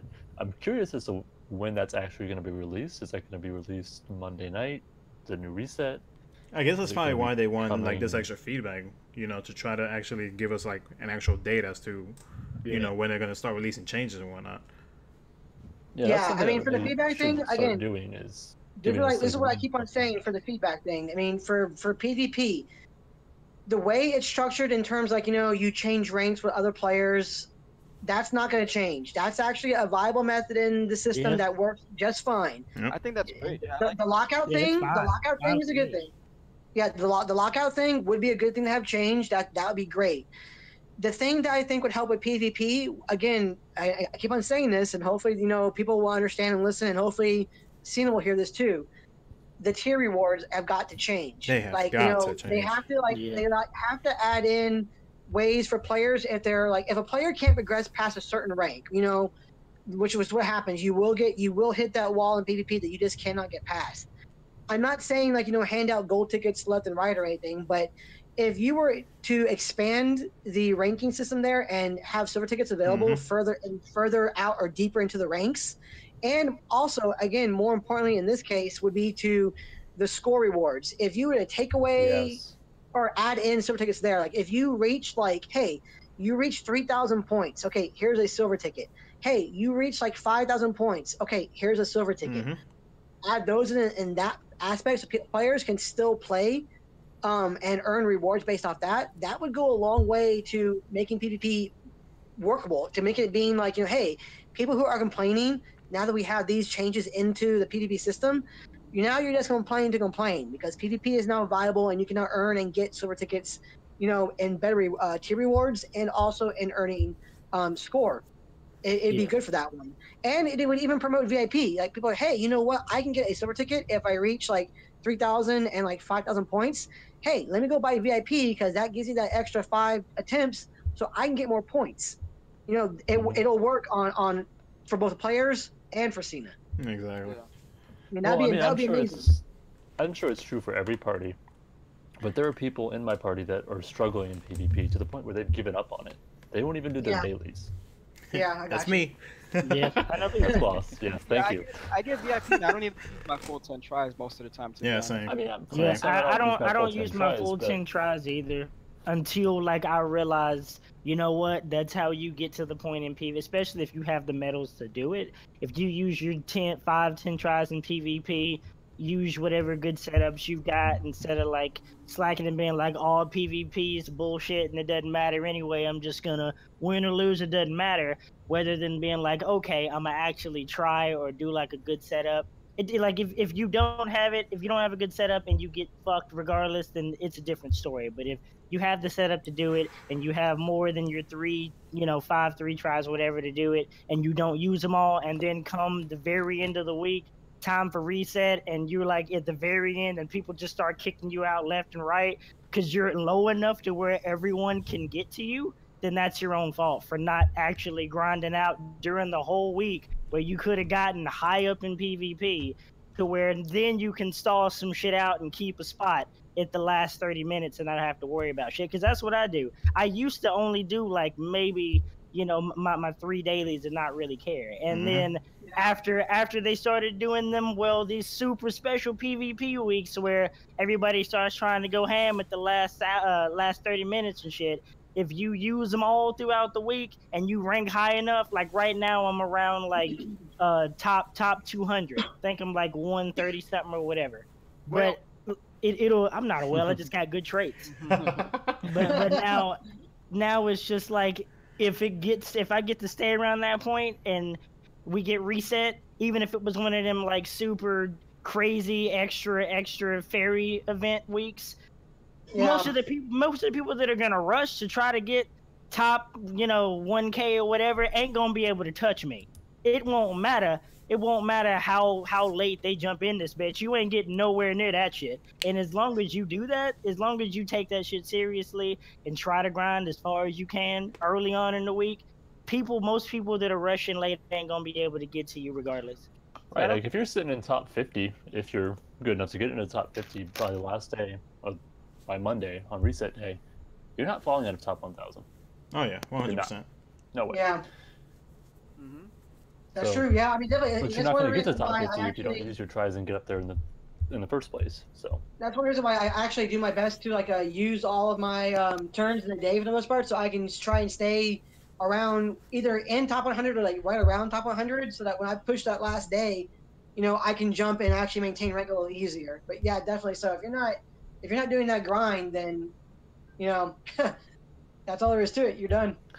And if I can be real, if they added better rewards to, say, getting 500, 1,500, 2,000 points in PvP every week, then it would incentivize, even if you lose, it would incentivize people to do all of their tries every single day if you get a silver or a gold ticket for doing all of those, even if you manage to not win and getting like top 1K or whatever it is to get a gold or silver ticket. Even if you can't do that, it's going to incentivize people to keep using all of their tries, so at least I'm getting something out of this at the end of the week. Definitely. Right, I don't know what the tier rank is to where you get 1 silver. Like, I don't know what is it, like 15,000? I'm not entirely sure. But the person I think it's 1 ticket for like 7,500 or whatever it is. The player that's around that level, okay, say he's free to play, he might get the silver ticket, he might just get bronze. If he's able to get a silver ticket from the points for getting 2,000 points in the week, or 1,000, 1,500, whatever you want to give it, at least he's getting something out of it. Because if he's just getting bronze, he got nothing. Because what the hell are you going to do with a bronze ticket? Not a damn thing. At least with a single silver ticket, you can get 7s, you can get 8s. It's unlikely, but you can. But if you add those to the point, earned points, whatever the fuck. At least it gives people more chances. I think a lot of players are discouraged because they just don't have the traits to compete, and I know a lot of people like that. Yeah. And it's a lot of people don't. Yeah. System. To me, like, it's not really just the ranking system. A lot of people just say, you know what, I don't have the traits, I'm not going higher. And they just decide to not push because they can't reach a certain point. They know it, You know what it is, too, though? A lot of those people that don't have the traits are people that only pulled it once when the banners were like, you'll automatically get a guaranteed 6-star because people tell them you only need 1 of this, traits don't matter.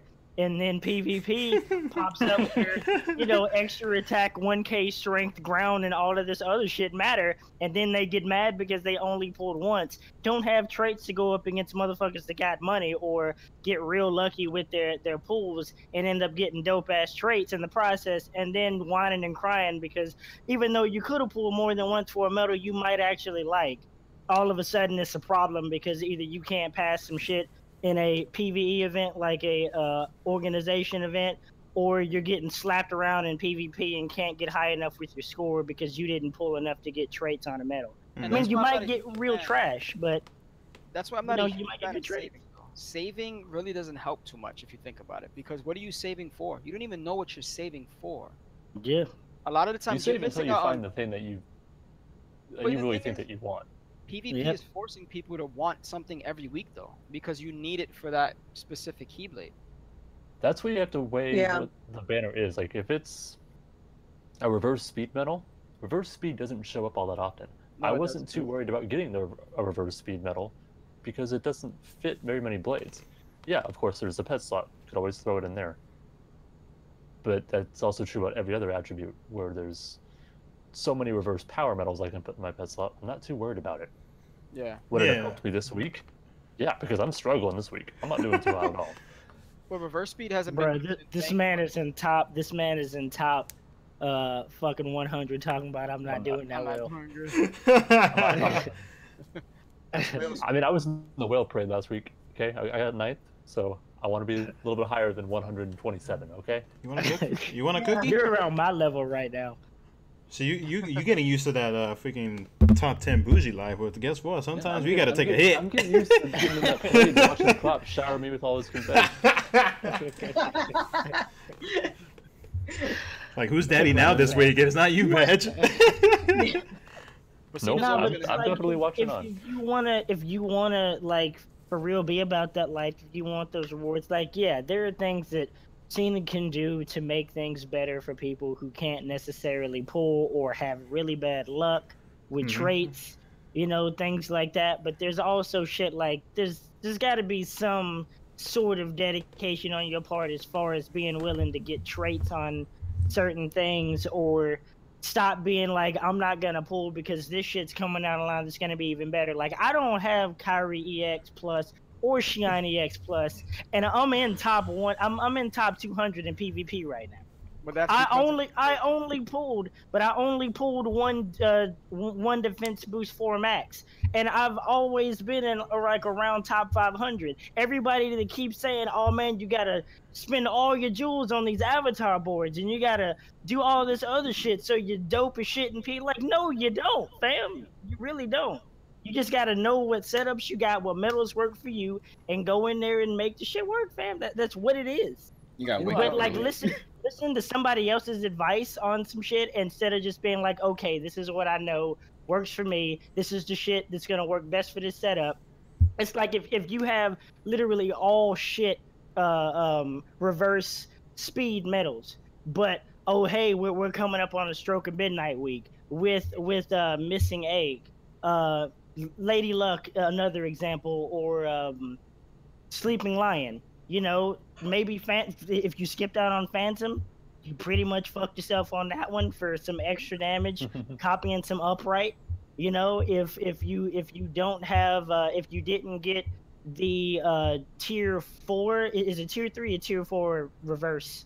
Tier 3. Copy. Tier 3. Yeah, tier 3. Tier 3. Yeah. Even though you can get him in the other banner, so it's not that big of a deal. But that's an option in case you're missing out on that. Or like Roxas and Xion Prime right now, that is a really good medal that does really good damage. Your guaranteed traits. You might get some boosted shit. You might get more than one in your pulls. You never know. Shit happens. You know. And then the funny thing is that it's cool that you mentioned high score challenge medal. It's cool that you mentioned that copy medal, because it's easy to evolve it to 7 stars. Oh yeah. Yeah, it is. Yeah. And the reason why I evolved mine, but the problem is I don't have the traits on it. So you have to like know what works for you. Yeah. Yeah, you have to know what works for you and look and be like, okay, maybe I'm gonna be trash this week in PvP. Exactly. You can't always be like where you want to be. That's me. Sometimes you're gonna get fucking slapped around in PvP, and that's what it is. But you shouldn't be like, man, this shit is ass because I'm not mopping whales every single week in PvP. Like, whatever your power level is, if you get some dope traits on a medal, you're gonna go a little bit higher in that power level. Once you start spending more and getting better traits and your luck starts going up, or whatever those factors are that contribute to how you play go up, you know, evolving Keyblades to Rainbow, etc., like all of that shit. Until you start doing shit like that, you're gonna stay in the same bracket of people that you're usually in, unless a week for PvP specifically caters to some shit that you were just fucking drowning in. Well, yeah, you gotta be willing to take the hit and be in a lower tier or stuck in the same tier for a couple of weeks, save your jewels, make a power move, and then go up. spending every single week to maintain whatever rank that you're in, your average rank of 2,000 or whatever, you're never going to improve that way. Exactly. Take the L, sit around 2,000, 3,000, whatever it is, and then once you have enough jewels to go make a power move, get something really good, bam, you're in top 1,000. Like Psyx Plus for me is really good to the point where I really don't have to pull for a lot, because I can just slap him on the end of a Keyblade, regardless of what attribute it is, and just put in work. Exactly. Yeah. There's definitely. certain medals like Axel. He carried people for how long? Right, Axel. Yeah, he carried people. God knows how long. It's still carrying me. Yeah, he People still using carries people. multiple copies, and I know people who skipped that banner because people were like, "Nah, that medal's not, skip." No, you can't. Yeah. Certain attributes. I got 2 copies of him. Once the Dark Knight comes back, Forget about it, bro. Forget about it. It's ridiculous. And he was easy to trade. Those banners you can't miss, bro. You can't. Oh yeah. If you have the jewels, you have to pull on those banners. Yeah. Because if you constantly, you're like, sorry, go ahead. No, those banners are like again, say for instance, it's like this banner, for instance. I mean, those banners give you pretty much everything you need to keep on moving forward, not just from the I guess the premier medal from the banner, but also in terms of what else you can pull. So I mean, like right now, for instance, in this one, they're dropping tier 5 7 stars. Well, guess what? In those tier 5 7 stars, hey, HD Nominate is in that tier 5 7 star slot. Lingering Will is in that tier 5.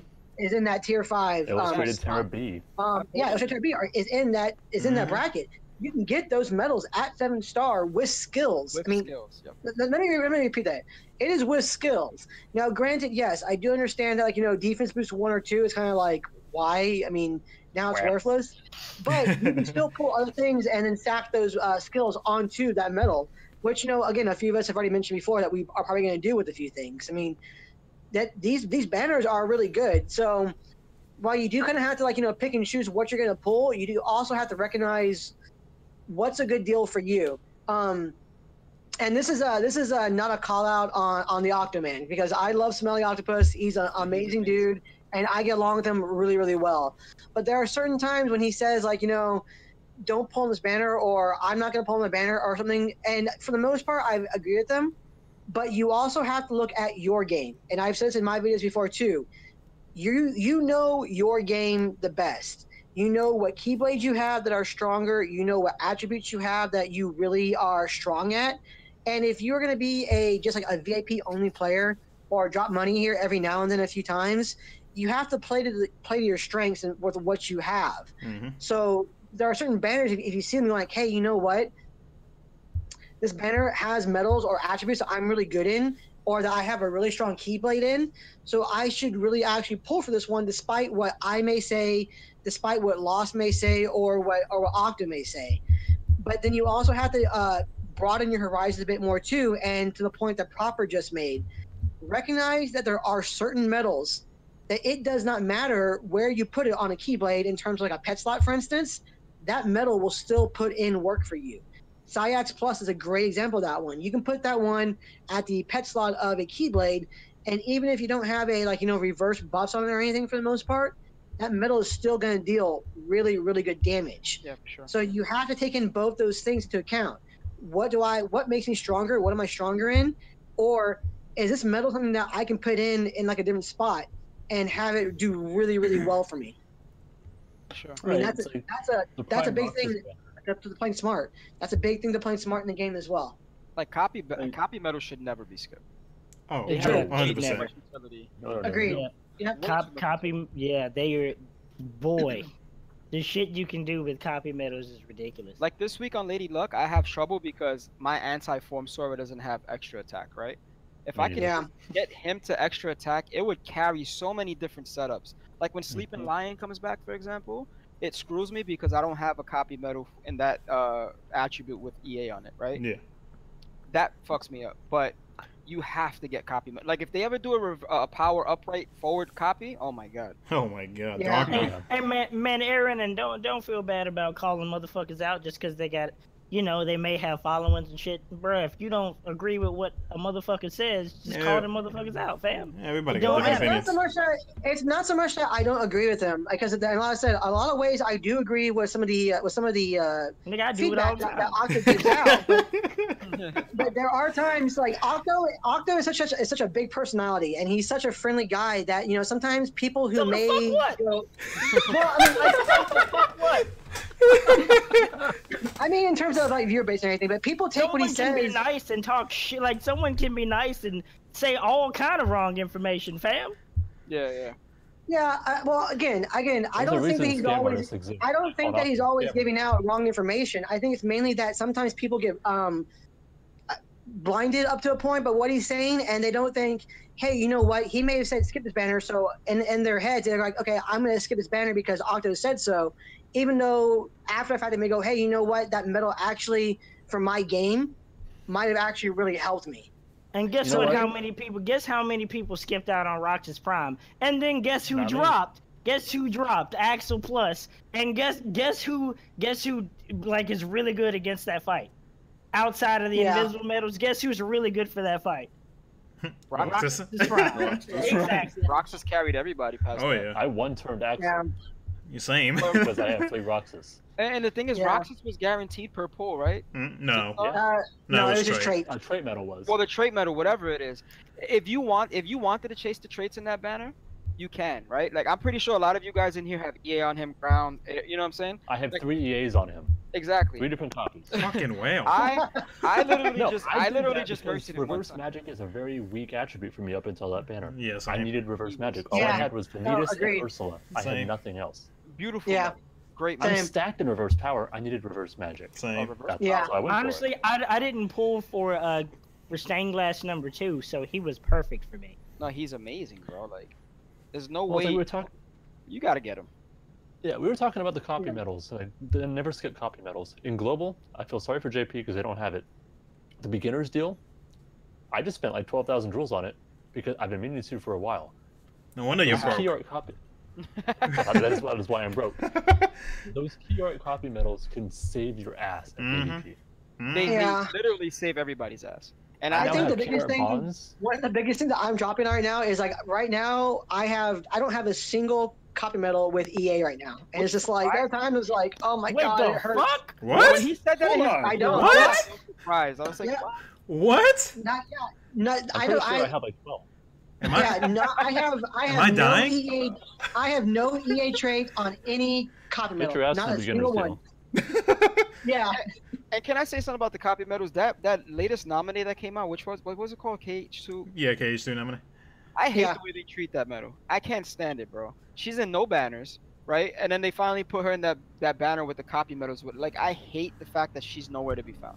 Oh, I know. The top drawers deal. Yeah. She's nowhere outside of that. That's total bull. Like, I have one copy that I got from that banner, and never got another copy ever again.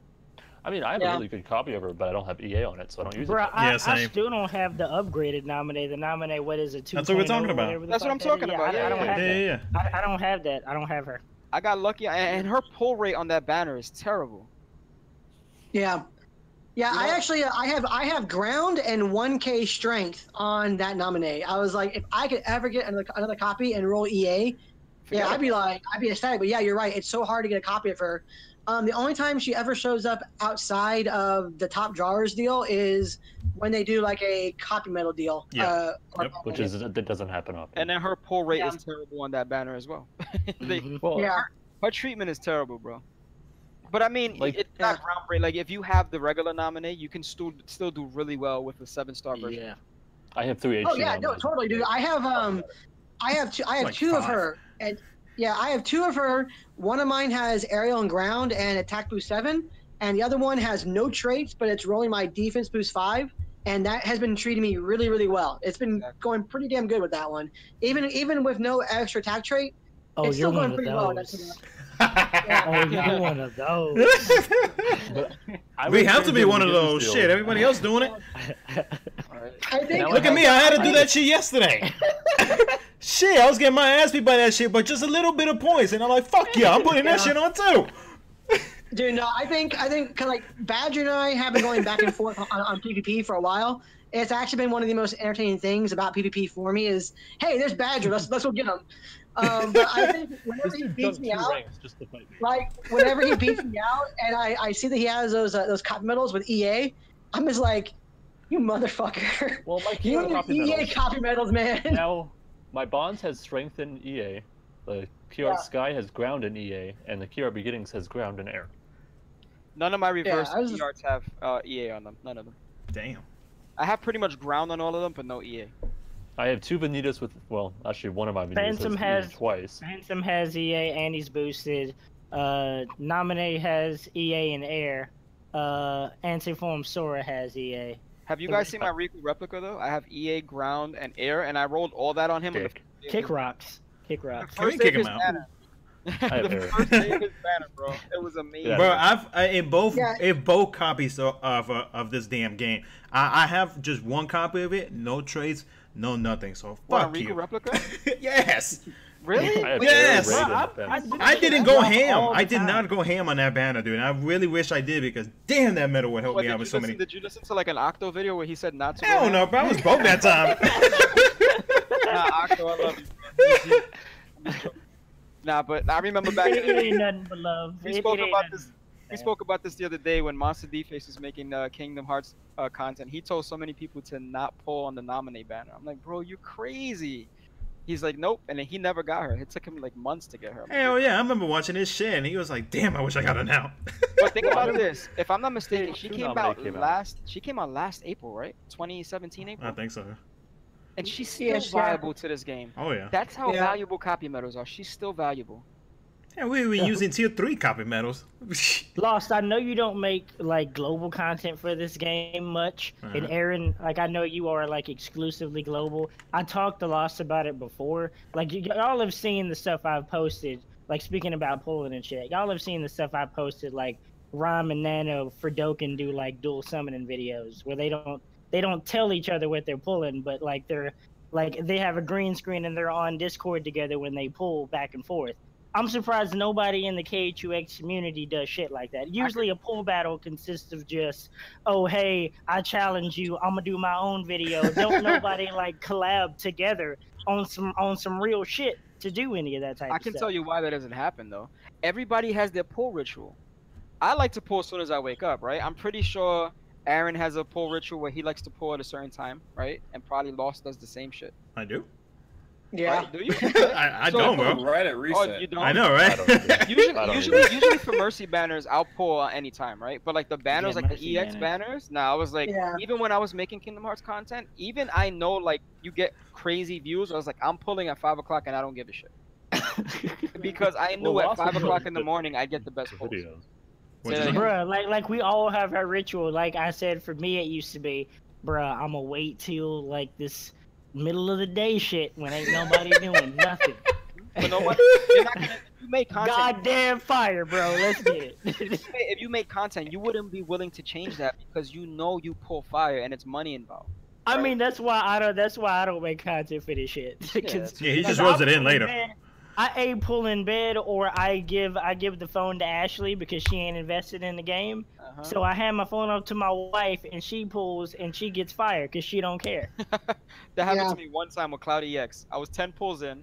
The 11th pull, my son pulled for me, and I got him. The first Cloud EX.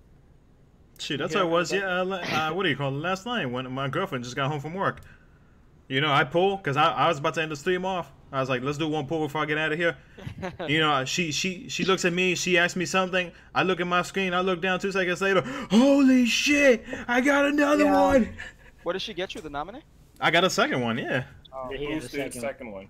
I will say, like, shit like this is really good when it comes to, like, the KHUX community, content creators doing shit together, because it's too much of everyone. I mean, like, people can do their own thing, but if you're trying to cultivate a community of motherfuckers out here for real, you know, making a difference, and you want to for real be about that life, then doing shit together as a squad can really help cultivate it, and you mix communities that way. Everybody grows instead of it just being, oh hey, there's one fucking conglomerate in this whole goddamn community that everybody watches, which don't do nothing for nobody. Group. I mean, this is a great group of guys right here. No, it's not even that. I mean, like, for content creators, though, it's like You know, It's I mean, kinda like, tough, obviously we're trying to like pass on information or give our thoughts on like shit like that or give tips.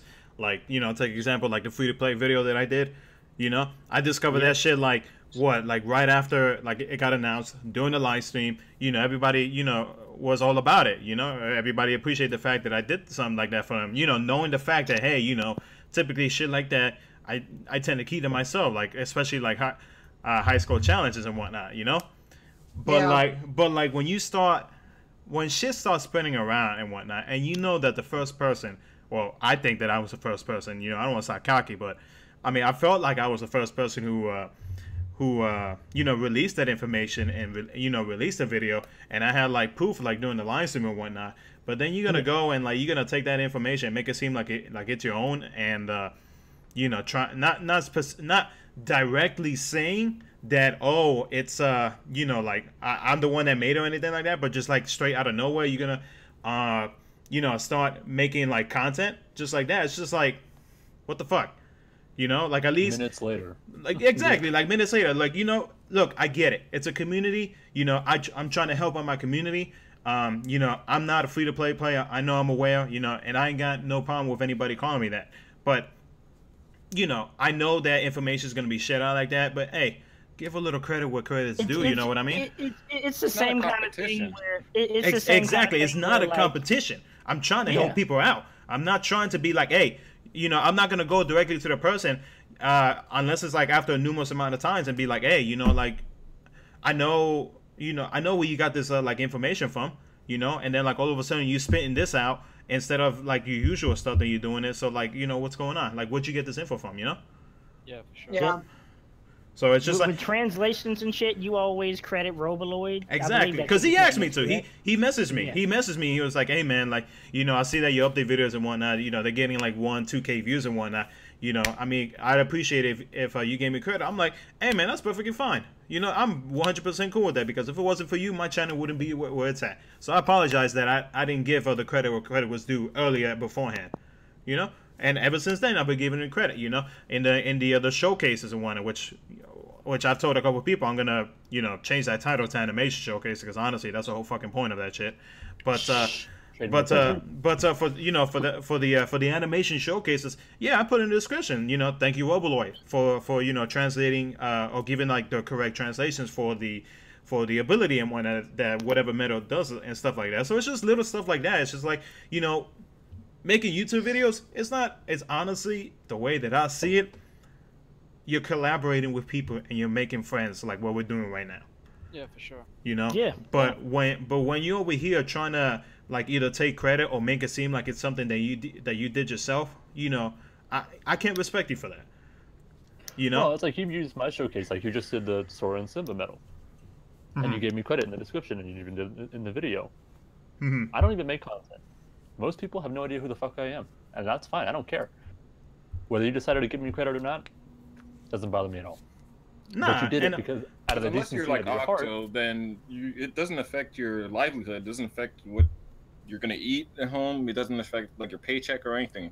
Right. So, Does he do that full time now? Yeah, he started doing it. Yeah, he does. He's full time. Oh shit. And Damo did the same thing. He took the screenshot of my Axel setup when I one-turned it and put it in his video when he was talking about different setups to use. Yeah, little stuff like that. Video. Like this person named, like I think this person does watch my videos, but you know, he posts like a fully edited like image of like what a medal does and whatnot. Whenever a medal that's already come out to JP comes out to global, he posted as a reply to the tweet, whatever. So like take example the Axel medal. You know, he posted like the stats and everything like that, and he even posted the fact that hey, this event and whatnot is turnable. You know, and I didn't notice my name, so I tweeted at him. I'm like, hey, you know, I know that you was there doing the live stream, but you know, a little credit would be cool. He was perfectly fine with that. Yeah. Straight up, he gave me like credit, not even 10 minutes later. You Honestly, know, so, it's the same thing. Like, even though I don't like play the game and shit, it's the same thing. Like, as an artist, if you reference, or in sometimes people trace the shit out of stuff. You know, like, you give credit. You give credit to the shit that you source stuff from. Otherwise, you get shitted on online for that shit. It happens. Like, motherfuckers will rip you a new one in the real world for that shit, and I've seen it happen to people. So it's not if just like you make a lot of money copying someone else's work, you're getting sued. And yeah, you're getting sued for a lot. It's not just like someone's being petty. Like if you for real try to do that shit, like you will get fucked trying to do that shit. Like it ruins people's careers type shit. Exactly. And so you also, I think you also underestimate like how quickly that kind of stuff can get spread, because once it's like caught out and it's like and people are aware of it, they start like reblogging that or retweeting that or posting it on Discords, and that shit spreads really quick. So I mean, you can go from like nobody knows to like an hour later, the entire community knows, and that one person is just being like blasted for just fucking around. Welcome to the internet. Yeah. Welcome to it indeed. Yeah, exactly. Like, I mean, one, and another thing specifically too is just the fact that you can't be on the internet if you can't take criticism. 100%. Yeah. And if you can't take criticism online, how do you function in real life? Don't attract attention to yourself if you can't take any kind of critique, because people judge people. And anything you put out there for people to consume is open for critique, whether you want it or not. Once you put it out there in an open forum like the internet, it's out there for anyone to critique. You may not like what they say. Some people may try to be rude. You may not necessarily want or have to listen to those comments, but they're going to be there. And the fact that someone may try to keep those people from doing that it just doesn't make any sense, because that's the point of being in a public forum. Exactly. Well, everybody judges everything. You could be walking on the sidewalk and you're going to see someone, you're going to judge them subconsciously or not. This guy's wearing a purple dress. Like, what the hell is this guy doing? This guy's weird as fuck. Follow him proper. No, but what you guys sorry to call you out like that, dude. It's perfect example, like that guy Andy again, right? Like when I was just about to say him. When he made his call out video. Like, bro, people were like literally giving you like I commented on his video and I didn't say anything disrespectful. I was just like, bro, this pulling just doesn't help the community. And he got mad and he made a rant video about everybody else. Pretty much everybody who commented. No, just like the rant video in general though. Just the way that it was terrible, 100% terrible. The fact that he kept telling all these little boys, it's just like, not all little boys actually play this game. Just FYI, I'm 28 years old and I'm playing this damn game. But just like in general, just the fact that, you're telling all these little boys to go get pussy and this and that, and then like you calling them fat. And I just find it funny because like I've seen your actual face, well, in the video. Well, I don't know if I can see your whole face because apparently you're fucking fat too, bitch. But like in general, it's just like, it's like you're looking at yourself in a mirror.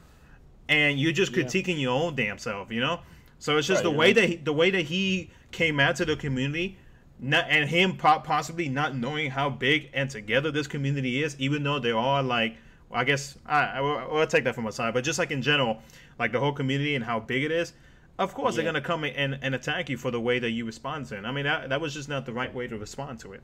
Yeah. Right. I mean, I left a pretty nasty comment on his rant video, and I felt it was warranted because he's calling people out, and he called everyone a fucker in the title, for God's sake. I mean, if you act like a bitch, don't be surprised when someone comes along and treats you like a bitch.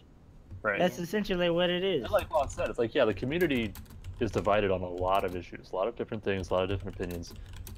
But when you start attacking the community, we will band together. Exactly. Yeah, so, definitely. Creating content, you have to go in knowing like people are gonna shit on me, people are gonna talk crap. Like I remember I made a Sephiroth. You remember I told you guys like I like to pull as soon as I woke up. Like I knew Sephiroth would get like probably when he was just the greatest metal in the game at that point. I was like, this is gonna get a lot of views. As a content creator, you want the views, right? So I was like, fuck it. So I woke up and I made it, and I was trying to be quiet, and I didn't notice that my audio settings changed, right? And when I didn't even know when I uploaded the video, I didn't know my audio was shit in that video. And that video has the most views I've ever gotten on a YouTube video. Like I think I got like over 2,000 views on that, right? And when I came in and looked at the comments, everybody's like, "Dude, what the fuck is wrong with your audio?" And I looked at it, and I'm like, and unfortunately with polls, you can't redo those shits. So it's like, I had to swallow that, That's the shittiest thing about it. I was like, bro, like, and I read the comments and I just apologized. Like, I apologize as a content creator. Like, listen, I didn't know that my audio was fucked up. I had to go to work. I really made this video super fast. That's on me. I messed up and I apologize. Thanks for watching. You know what I'm saying? Like, but no way. Like, bro, I like whenever I create some shit and I put, even if it's like in work in progress stage, and somebody may not like what I do, whatever, like if they have some stuff that can help me maybe see things a little better or whatever, like that it is what it is. You know, not everybody's gonna like what I do. I'm not gonna like what other artists do. But me creating what I love to create, and if someone is like, you know, I don't necessarily like this, maybe it'd be cool if you do that. I'm not gonna be a dick and be like, nah, shut the fuck up, bitch. You don't know what you're talking about. I could go into I could do that. Stream and be like, dude, that looks like shit, and he'd be like, yeah, you would know I'm kidding. Yeah, I know he's kidding, but like, but if anyone else did it, he could be like, you're gonna be like, fuck you, get out my stream. But there were people, there are people that I know that are like, that for real give, you know, real criticism to stuff, and I'm not gonna be a dick about it and be like, nah, fam, just stop critiquing. I don't give a fuck what you say. You know, it's gonna be like, okay, I see what you're talking about. Let me try to fix and adjust that. I'm not gonna just completely negate their opinion on some shit. I mean, what they think may not necessarily be what I'm going for or my vision, but I'm not gonna completely invalidate their feelings on what I'm doing because I don't like what they have to say. Completely ripping someone apart in a comment or your critique, and then there's giving constructive criticism to help them improve. Yep. Completely different things. Yep. And I tell people all the time, I'm like, hey, you know what? If I fuck up, if I do something wrong, especially even during the live stream, you know, I tell people all the time, like, hey, you know, if I say something wrong, correct me, you know, and I get there all the time. That's why I'm fine with that. I damn right I said that.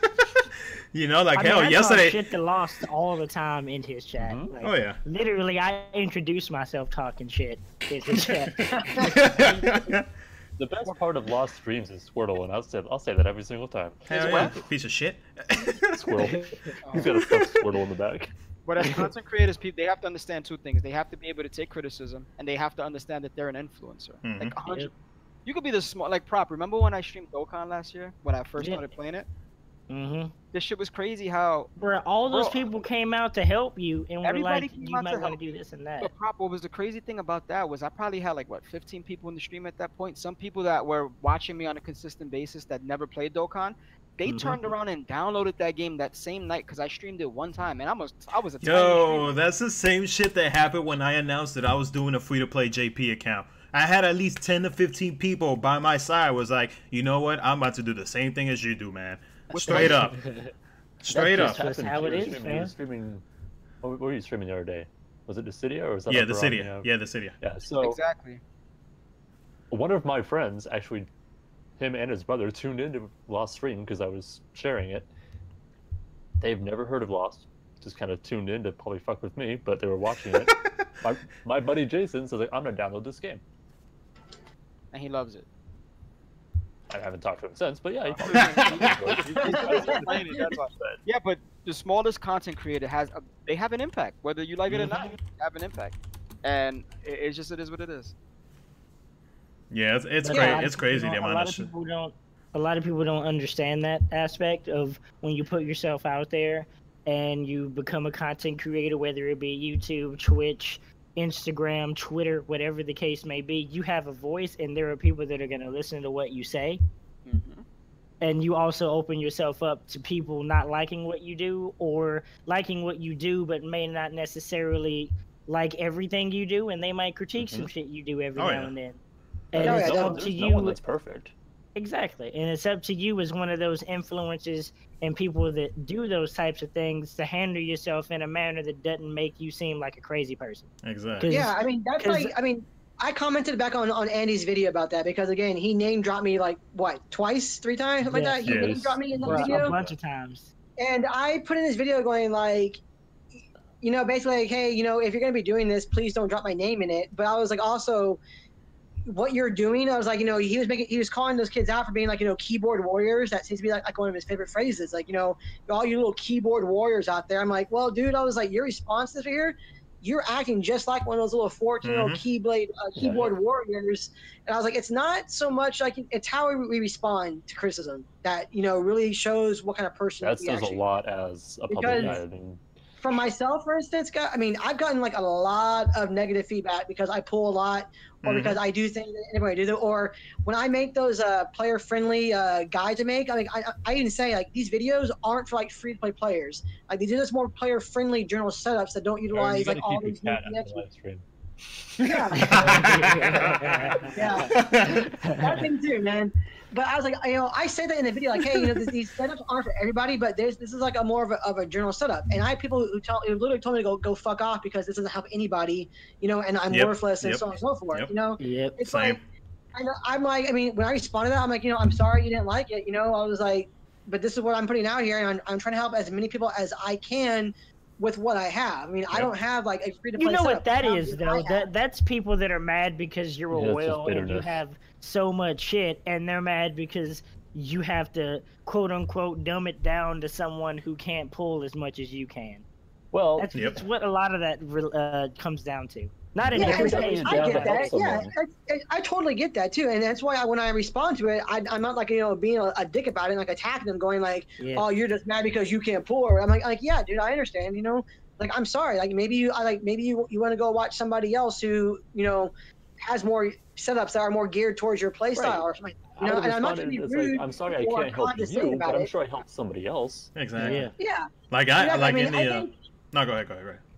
No, so it's like I think some of the work. I mean, that's been kind of bad too. And it's like, but I think some of the worst things that that people have to deal with as a content creator, is those people who decide they're just not gonna like you, no matter what you do. Mm-hmm. You're not gonna make them happy. They're not ever gonna like what you do. I mean, I have people again who've messaged me, who've DM'd me on Discord, or even comment, or like sent those DMs to YouTube, going like, how bad I am, and no matter what happens, they're always gonna push that dislike button on my videos. Or recently, like last week during the deluxe rankings for the PvP ranking, they're going like, we know your player ID and we know who you are, and my entire party, all we're gonna do is look for you and just to knock you out of rank so you can't rank. Good luck. Just because we don't like you. And I was like, all I put on that one was like, okay, if that makes you guys happy, good luck on it. I was like, they didn't really what the fuck? He's like, bring it. It's like one of the things for that one is like, I can't stay up until reset. Normally I'm in bed, probably asleep like about an hour and a half to 2 hours before reset. So I lose rank no matter what happens. I can't be up until like the last hour trying to maintain like a certain rank or anything. And I still ranked in the top 500, and I was going like, that's good. I hope you guys felt better knocking me out of like top 200. I ended up ranking at like 300 something. I was like, all right, but it's how you respond to that kind of stuff that is really going to impact you as a creator. You have to be able to take that criticism, pick out what is actually going to be helpful to you. Going like, hey, you know what, this person, they may not have said it the best way, but that's a good point, and I can try and change this. And weed out the stuff like those guys who are just going to target me because they don't like me and go, okay, good for you, good luck. I mean, that's all I can really say to that one. You just got to brush that shit off. Yeah, I mean, I enjoy doing the videos. I enjoy making content that I put out there. I wish I could live stream more, but my time is like really limited, especially with school starting up. But I always enjoy live streaming. I enjoy making videos for the game, so I'm going to keep on doing it. And I'm not going to let those guys bother me, because if I do, then I don't gain anything, and I don't think anybody else does either. So. And you're gonna have your subscribers, you're gonna have your followers, you're gonna have your fans. Yeah, definitely. Yep. This is why I support the two of you, Lost and Aaron, because I just like the attitudes y'all had, and with your opinions, it may have not shown something that I may have thought of before. That's what I think every group of people, and they make themselves accessible to people in their community. Like, I don't even know how I came to be able to talk to Lost, Ice, Badger, and Aaron the way that I do, but somehow or another, like, they left themselves open enough to where, as a viewer of their content, well, obviously Ice and Badger don't make content, but Aaron and Lost do. Yeah, you used to a point, and you still stream, I think. Yeah. But Lost and Aaron open themselves up to a point where you can still converse with them, well enough to where you get to know the type of people they are, and that says a lot about good enough people. You could actually talk to them on a personal level too. And now we can't get rid of them. I've been trying to get rid of Lost for fucking months now. You're the one that keeps coming over, bitch. Oh, by the way, can I come over tonight? Nah, man, I'm going out tonight, man. Audience people. I think you gotta give every single content creator a chance. Yeah. Because I watch people that I've never watched before. Spinebreaker. He's a JP player. His videos are hilarious. I'm gonna look him up right now. He's funny as He's hell. a very funny content creator. Mm-hmm. Oh yeah, he's dope. Spinebreaker, like regular Spinebreaker. SPYNE breaker. Oh. Yeah. Is it one word or 2 words? The one word. 2 and 1. Okay, But I'll find this guy. Give everyone a chance, whether you're gonna like them or not. Watch a couple videos of theirs. There's some content creators I don't like. I'm not a fan of Kingdom Hearts Kingdom Cross Nation. I'm not a fan of Endofin, but you know, I've given them a chance. So I mean, give everyone a chance. Yeah, I give everybody a chance. Subscribe to them, follow them. Don't blacklist Aaron or anyone else just because you don't like their videos. You don't have to go in and just dislike them because you don't like them. Oh damn it! I was about to do that. I didn't notice I'm subbed to him already. What I did one day was when I started creating content myself for Kingdom Hearts, I went on YouTube and found like anybody I can find that was creating content, and I just subbed to them that same day. I did the same thing when I first started playing. It's like first people I followed were Monster D-Face, Smelly Octopus, and Metalcore. Metalcore and Lost. You can eat a dick. People. Eat a dick, guys. hey, bro, eat a dick, guys. You stop. I went around if you guys don't know, Papa Artis' favorite YouTuber is Metalcore. I hate all of them. No, but I went and did that because I said, like, as small content creator myself, I feel like you have to support each other. Like, when I started streaming on Twitch, like, I met so many people because a lot of people would just, like, they would host you. Everybody would be super cool. And it's just, like, YouTube, you don't really see that because it seems like more people are, like, more competitive. Like, I can't help this guy. People are competitive as fuck on YouTube, bro. Yeah, it's crazy. Yeah, I mean, YouTube is a business. I mean, like 5-6 years ago, you know, a lot of people hated the fact that they were only doing this for money. Now people understand it, like, and now people make jobs out of this.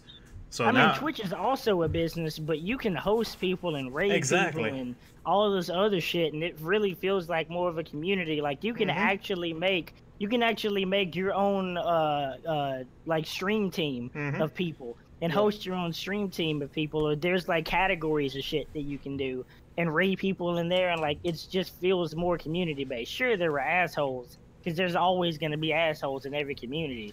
But this whole, nah, fam, I'm not fucking with that guy, and he's not gonna get shit from me just because, you know, he can eat a dick or whatever the case may be, like, without there being any kind of reason.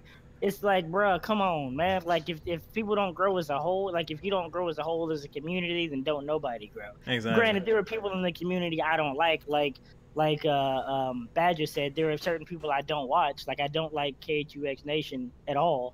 But I do like Octo, even though people assume I don't. I like the man's content. I just don't agree with everything he says. No, of course. I mean, see each own, you know. You know, I like Aaron and one Lost content creator, their word is not gospel truth. Yeah. Exactly. But the thing is, as except for mine. Some people find it bullshit. You're funny. Some people look at it and say, like, you know, Octo told me not to pull. I'm not gonna. And yeah, I don't like that. Yeah. Like, I tell people all the time, I'm like, you know, hey, like, it's your jewels, man. You do whatever it is you want. I'm just giving you my thoughts on how I feel about this. I mean, take advice from everyone and then make the best informed decision on what you can do for your game. Don't listen to one person and copy exactly what they do, because there's no saying that they're the best, they're giving the best possible advice for you. Unless it's Damo. If Damo says that, then you Damo is like, if Damo says to pull, then motherfucker, you better pull. Because this motherfucker be hoarding. Hashtag follow Damo. This motherfucker be hoarding jewels, bro. I ain't never seen nobody in my life in this game hoard that many jewels. I know, you got Spinebreaker too. Yeah. Like 50,000 too. He got like 50, 60K. We gotta blacklist him because he didn't show up today, right? So hashtag unfollow Damo. No, I mean, like, you know, big time difference because he's over there in Australia. We're over here in the States, so. Just joking. Yeah. No, yeah. He's great. Like, I was watching his video the other day, and he's breaking down these spreadsheets, and I'm like, man, he's doing God's work right now. It's just... Bro, what? Like, it's a lot of work. 100%. Exactly. Oh yeah. And like when I started creating content, I was just like, I'm gonna just give my opinion on shit because there's people that are making videos better than me, and if you need that information, just go to their channels. And I had no problem with that. Go watch this guy. He just made a great video on this, but this is my opinion on it, you know. But like, he's just doing it like nobody else, bro. Like, oh yeah. just... Exactly. Like, he's going like way far and beyond. Why are YouTubers actually helping each other grow their channels? Yes, I mean, that's not going to take away your views or anything. Is it? No, my thing is, it has to be done with the good intent. Because if you're doing it out of the bad intent, you shouldn't be on here in general. Yeah. Because that just shows that you're not here for the community. You're just here for yourself. This is the second podcast that we've done, and we've already recommended 2 YouTube channels. We've recommended Damo, we've recommended Spinebreaker, for 2 completely different reasons. Mm-hmm. This is what YouTube people should be doing, helping each other build views. Exactly. Yeah, help each other. And whether you like them or not, you know, there's always going to be a reason why it said that one person likes that person that maybe you might not like. You know, because everybody thinks differently. Everybody's different, you know, and I mean, not everybody's going to agree. And of course, you know, again, if you can't take criticism on here, then I mean, you shouldn't be here. Yeah. If every YouTuber helped everyone raise their views and spread their channel around, everyone's views go up. Everyone gets more money. Mm-hmm. Mm-hmm. And like, then maybe if the community as a whole gets more viewers, then maybe Cena does more shit like, I don't know, sending players to events to do shit like Bandai does with the Dokkan community. I'm just saying. Mm-hmm. Yeah. They need to. Yeah, because I didn't get a freaking invite. Aaron didn't get an invite. Who didn't get an invite? Aaron either? Yeah, Aaron didn't get one either. You know, I mean, like, if you were to name off, like, if you were to name the top khux YouTubers that you know, who would they be? There's only one now, honestly. That like pretty much has all of them, and that's Octo. And like I said, I have nothing against Octo. I'm just not for one huge conglomerate. No, but taking everything. But I'm just saying, like in general, like who do you know? In general, it's just Octo's the biggest one. As far as like has the most views on everything, it's Octo. So I think what he's asking is just like, all right, so I would say this at the time of the or who do I know? Like, yeah, who do you know? And like, yeah, who do you know? I know Lost, or you, Aaron, Indo. I know, even though like I may not like everybody that I'm saying. KHUX is one. What is his name? Kid Dante used to be one. I don't know if he still does it. No, he hasn't made anything in a good minute. DHE used to be one, but I don't think she's made one in like 3 weeks. There was one that like was right on the tip of my tongue, and I completely forgot. There's Happy Rattata. Happy Rattata makes content for the game too, or at least he did at some point. I think he started slowing down. And there is some people in the that do like bigger KHUX content that have started. Well, not KHUX, but Kingdom Hearts content. That have started kind of sort of making videos every now and then, like who's one of the big like a gamers joint people? Yeah, that guy. I don't watch any of their content, but I know he's made some KHUX content. Yeah, exactly. So it's just like things like that. Like at least you know, like, hey, it's not just one person, but there's like a small little group of people that's actually like doing content for one game or another game or et cetera, you know. But let's say if I was working for Cena, right, and at the time of the Dandelion event, and I was like, we need to invite some content creators. The first people who would have came to mind for me were Lost, Octo, Aaron, and even Piggy at the time. Because whether people agree with his shit or not, a lot of people would find his channels. He doesn't make content anymore. Not anymore, but at the time of the Dandelion event, he was. Yeah. Right now he kind of switched over to Fortnite pretty much. And I know a lot of people don't agree with a lot of the shit that he says, but at the time, when it comes to mindset, like the mind share of people who create the content, you guys should have been invited for sure, in my opinion. Definitely. 100%. I mean, considering y'all... Oh, and Damo. Fuck, I forgot about Damo. No, Damo for sure. Like, you guys... No love for Damo. Hashtag Rick Damo. The only problem with Damo is, like, at the time, they would have probably been like, well, he's kind of newer compared to the other guys, so if we only have to... Because he's been making content money for a good-ass nigga. All right. Everybody else. Yeah. Well, I would say I found him much later for some reason. For me, personally. Yeah. Well, I think one of the most popular things to do on YouTube are make poll videos, and he doesn't do that because he doesn't poll very often. So I think that might be hurting him. That's true. Yeah. He still has plenty of subs, plenty of views. That'd be the shit. That'd be the hilarious shit when people are like, poll videos are what bring in the people for the community, and then when you're free to play or you do shit to try to help the community, you don't get as many views. So it's like, the fuck am I supposed to do? I'm free to play and I'm trying to do shit that helps people, but pulling is what makes people click on your videos, and that's what gets you views. So the fuck am I supposed to do here? Yeah. It's borderline contradictory. No, it's hard to like for in general for any content creator for whatever game or whatever kind of content you're doing to start out, because you got honestly. That's probably the thing that got me doing videos for the most part. Cause like when I did my first few videos, it was my first video was against Master Ava. That was my first video, like how to beat her within a time period, right? And then it got a few views here and there and everything. And I did a few more videos for like updates or like little things that happen in the game. And then I was like, you know what? I forget what medal it was. Like this medal came out, and I'm gonna do a few pulls for it. And like not even an hour later, it had like 5 times the amount of views that my Master Ava video had, and I was like, so this is how I get more people watching. This is how you get the views. So do you feel like getting views on your channel because you pulled is what turned you into a big whale, or no? Not entirely, no. I mean, it definitely is a factor in it, though. Like honestly, I started pulling more because I was like, you know what, I do want to rank higher for like the high score challenges. That's what really got me pulling more often. Mm-hmm. And then as the content progressed, I was like, that's a really cool medal. I'm gonna try and get this too. Or, hey, this event just happened. I want to try and be able to beat this event. Doing everything, but I need this medal to go do it. And so those things definitely impacted it. But I would say honestly that the more views that I got is about half the reason that I started pulling more for sure. I mean, at least half the reason why I started it and keep on doing it. Yeah, I would have to say the same, because I mean that's how my channel started out, is when I started uploading just straight pull videos, and that's it. And then I mean, to a degree, like considering it, like once you start making money off of YouTube, back then it was a little bit different because it didn't require the 1K restriction, right? Mm-hmm. Before you started making revenue, and YouTube hadn't shitted the bed constantly like it has been doing for the last year or so, or 2 years really.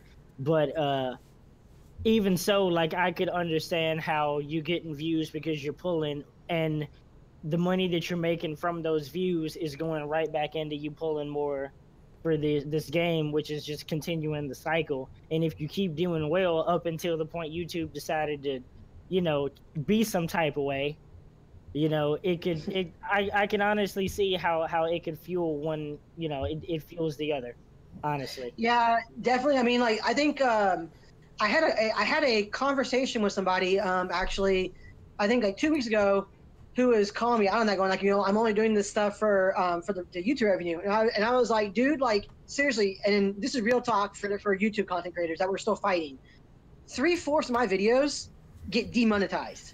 Like immediately. It's not even like a thought. It's like, I upload it, it's fine. I refresh the page maybe to see views on it, to see how it's doing, and all of a sudden I get that little yellow thing next to the money icon, and it's been demonetized, and unless I do the pending further review thing, right? One of the things that is an impact on that one is the first like hour and a half to like 12 hours or so get you the most views on, like, say, a pull video. Pull videos get the most views. Mm-hmm. People watch those things within like the first 12 hours. If your video is demonetized for that first like 12 or so hours, then you're getting all of jack shit for the most part in terms of revenue.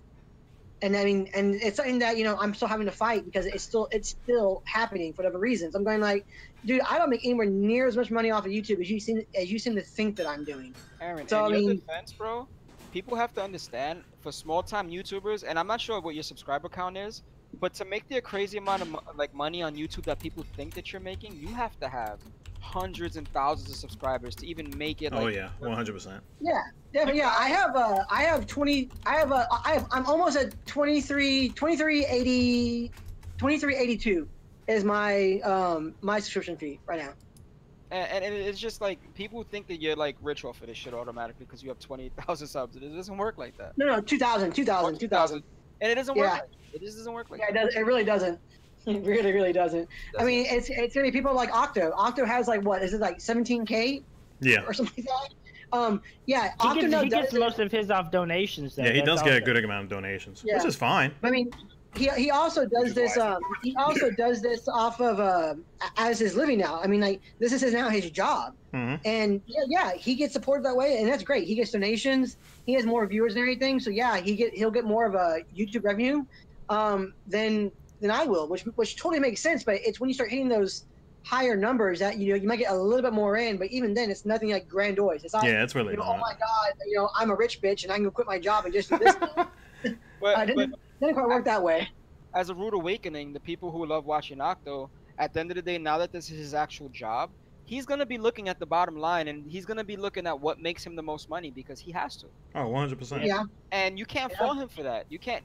As a content creator, you could do this for fun, right? But if you're making money off of it, you also have to capitalize on exactly what you're going to make and maximize your time and effort for sure. Like, why wouldn't you? And people every single person is trying to make more money in a career. Of course. Yeah, and you can't fault someone for that.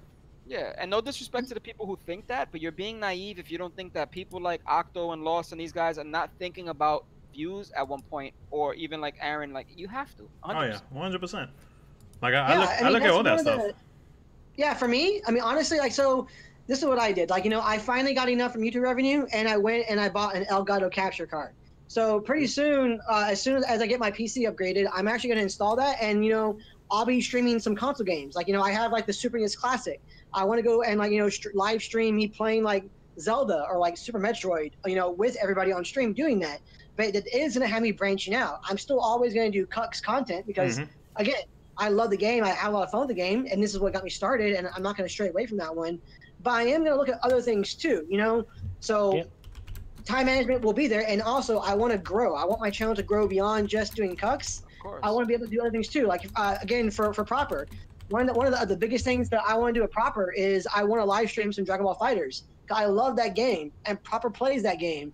And I think the two of us going at it on like stream is gonna be hilarious. Prop ain't shit though. Don't worry about it. Y'all can all catch this work. You try to catch his hands, bro? Man. Guys, like I'll be honest with you guys. I'm a short dude. I am barely 5'2" in real life. So I'm a short dude, but you get all 5'2" of short, massive fury up your ass. Wait! You're shorter than me. I'm 5'6". Oh yeah, dude. I'm 5'7". Wow. Yeah, I'm 5'11". Wow. Shit. No midgets. I'm 6'2". Fuck you. Aaron, I honestly thought. That's way possible. That if you're 6'2", go fuck yourself. Dude, Aaron, I honestly thought you were not even that high, bro. I thought you were about the same height as me. No, I'm really not, unfortunately. I would rather be really short because short people are deadly, man. You can just like walk through a crowd and shake them and nobody even sees them. I've had to fight people that are like way bigger than me. I've had to like when I was a teenager, I had to fight grown ass men. Like it don't matter. Yeah. Like, if you can still throw them hands, you can still throw them hands. That is very true. Aaron can headbutt me in the knee and I'm down. Hey, well, there's a reason, guys. So bear with me here too, because I do enjoy watching football. So there's a reason why my team name for my fantasy league is called So Short, So Furious. Wait, what's your team? I gotta ask you this. What's that? What's your team in football? Oh God, this is a. All right. Don't do it. I gotta find out. Hey, straight up here, guys. Okay, so I'm a Cowboys fan because I live in Texas. I grew up with my family as a Cowboys fan. Yes. But this is where I'm gonna get the most shit, and I understand this, but let me finish. I also do like the New England Patriots. But what the hell? Get out of here. Hang on. I like them. I like them way before the Tom Brady era. I was back there watching them when it was still Bill Parcells coaching them, and it was Drew Bledsoe as a quarterback. Can I tell you something about myself really quick? I'm one of the biggest Patriot fans you'll ever meet. I drive from New York to Boston to watch their games, and I also go to their training camps. Dude, respect. So we can definitely talk during the season. On Sundays, bro. Like I don't do anything but watch football. Like you can't see me on a Sunday. I'm gonna stay home and it's Patriots. And I don't get their games here being in New York. I don't get their games, so I have to purchase the NFL ticket every year just to watch the Patriots. Oh damn! And it's worth it. It's worth it. I do it. Yeah. Yeah. Well, like I get shit for that one, but I was like, I was not a bandwagon fan. Like I said, I was there for Parcells and Bledsoe. So it's gone really well since obviously since Belichick and Brady have gotten there. but I was a fan of them before those guys got there. So I mean, that's my only like saving grace in terms of being like a fan of two teams like that. See, it's kind of hard to decide. At least you live in the NFC state. I live in New York, so I got Giants and Jet fans that fucking hate me, bro. I can imagine. You do, man. And the Giant fans piss me off. I'm like, why you hate me? You beat us twice. Why you hate me? I should hate you. Yeah. Assholes. Yeah. I'm from Seattle, so I have to cheer for the home team. I love the Seahawks. For some reason, in my store, two of my managers and like a bunch of team members in my store are Eagles fans. Oh God! So I got so much shit last year from like the Cowboys getting destroyed and the Patriots losing. I was just like, oh my God! Like I was like, I should call in the day after the Super Bowl. I'm gonna get so much shit from this, and I did. It was pretty bad. I'm warning you now. I gotta tell you two things. I'm gonna DM you like crazy throughout the football season. That's 100%. We gotta talk. My coworker, he doesn't work there with me anymore, but he worked for NBC as a side job. So he'd actually be in the production trucks outside the stadium, right? Oh, that's awesome. So Aaron, but listen to this, bro. I swear to God, this almost brought a tear to my eye when this happened. He went to the Super Bowl. He went to the Super Bowl against the Eagles, right? Yeah. Not at the Eagles, the Falcons. He went to that Super Bowl. Oh, okay. Yeah. All of a sudden, one day I'm at work and I get a letter in the mail. It looks like a fucking serial killer sent me this shit. I'm like, what is it? There was an envelope, and when I opened it, he had a letter saying, I know you couldn't be at the game, whatever, but this is cool. This is for you. He sent me actual confetti from the Super Bowl. Oh damn! Oh damn! That's pretty cool, man. So I actually have confetti from that Super Bowl that actually fell down in the stadium, like here in my house. It's crazy, bro. That is awesome. Shit, that's pretty cool. I think the only thing I really have from that kind of thing was a Super Bowl hat that got dropped on the field. I think it was when they beat the Panthers. Oh really? Yeah. So I had that Super Bowl hat. And I have Tom Brady's autograph.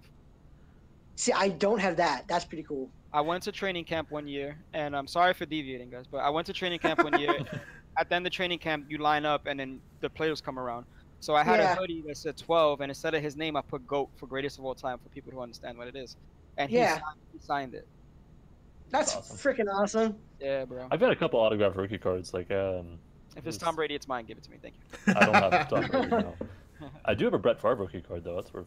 I'm gonna have Prop draw me a portrait of Tom Brady for my wall.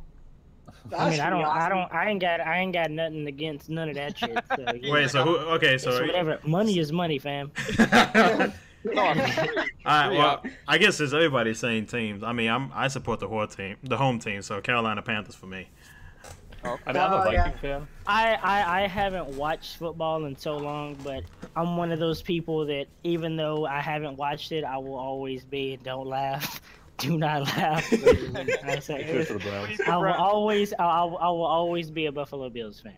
I've been a Buffalo Bills fan when I was a kid. Bills fans are dedicated. Oh yeah. And I will always be, even though I don't keep up with football anymore. I'm not a flipper. I will always be a Buffalo Bills fan. I tell you this though, living in New York, they get in Buffalo's in New York. A lot of people don't fucking realize that. Yeah. They get zero love in New York, bro.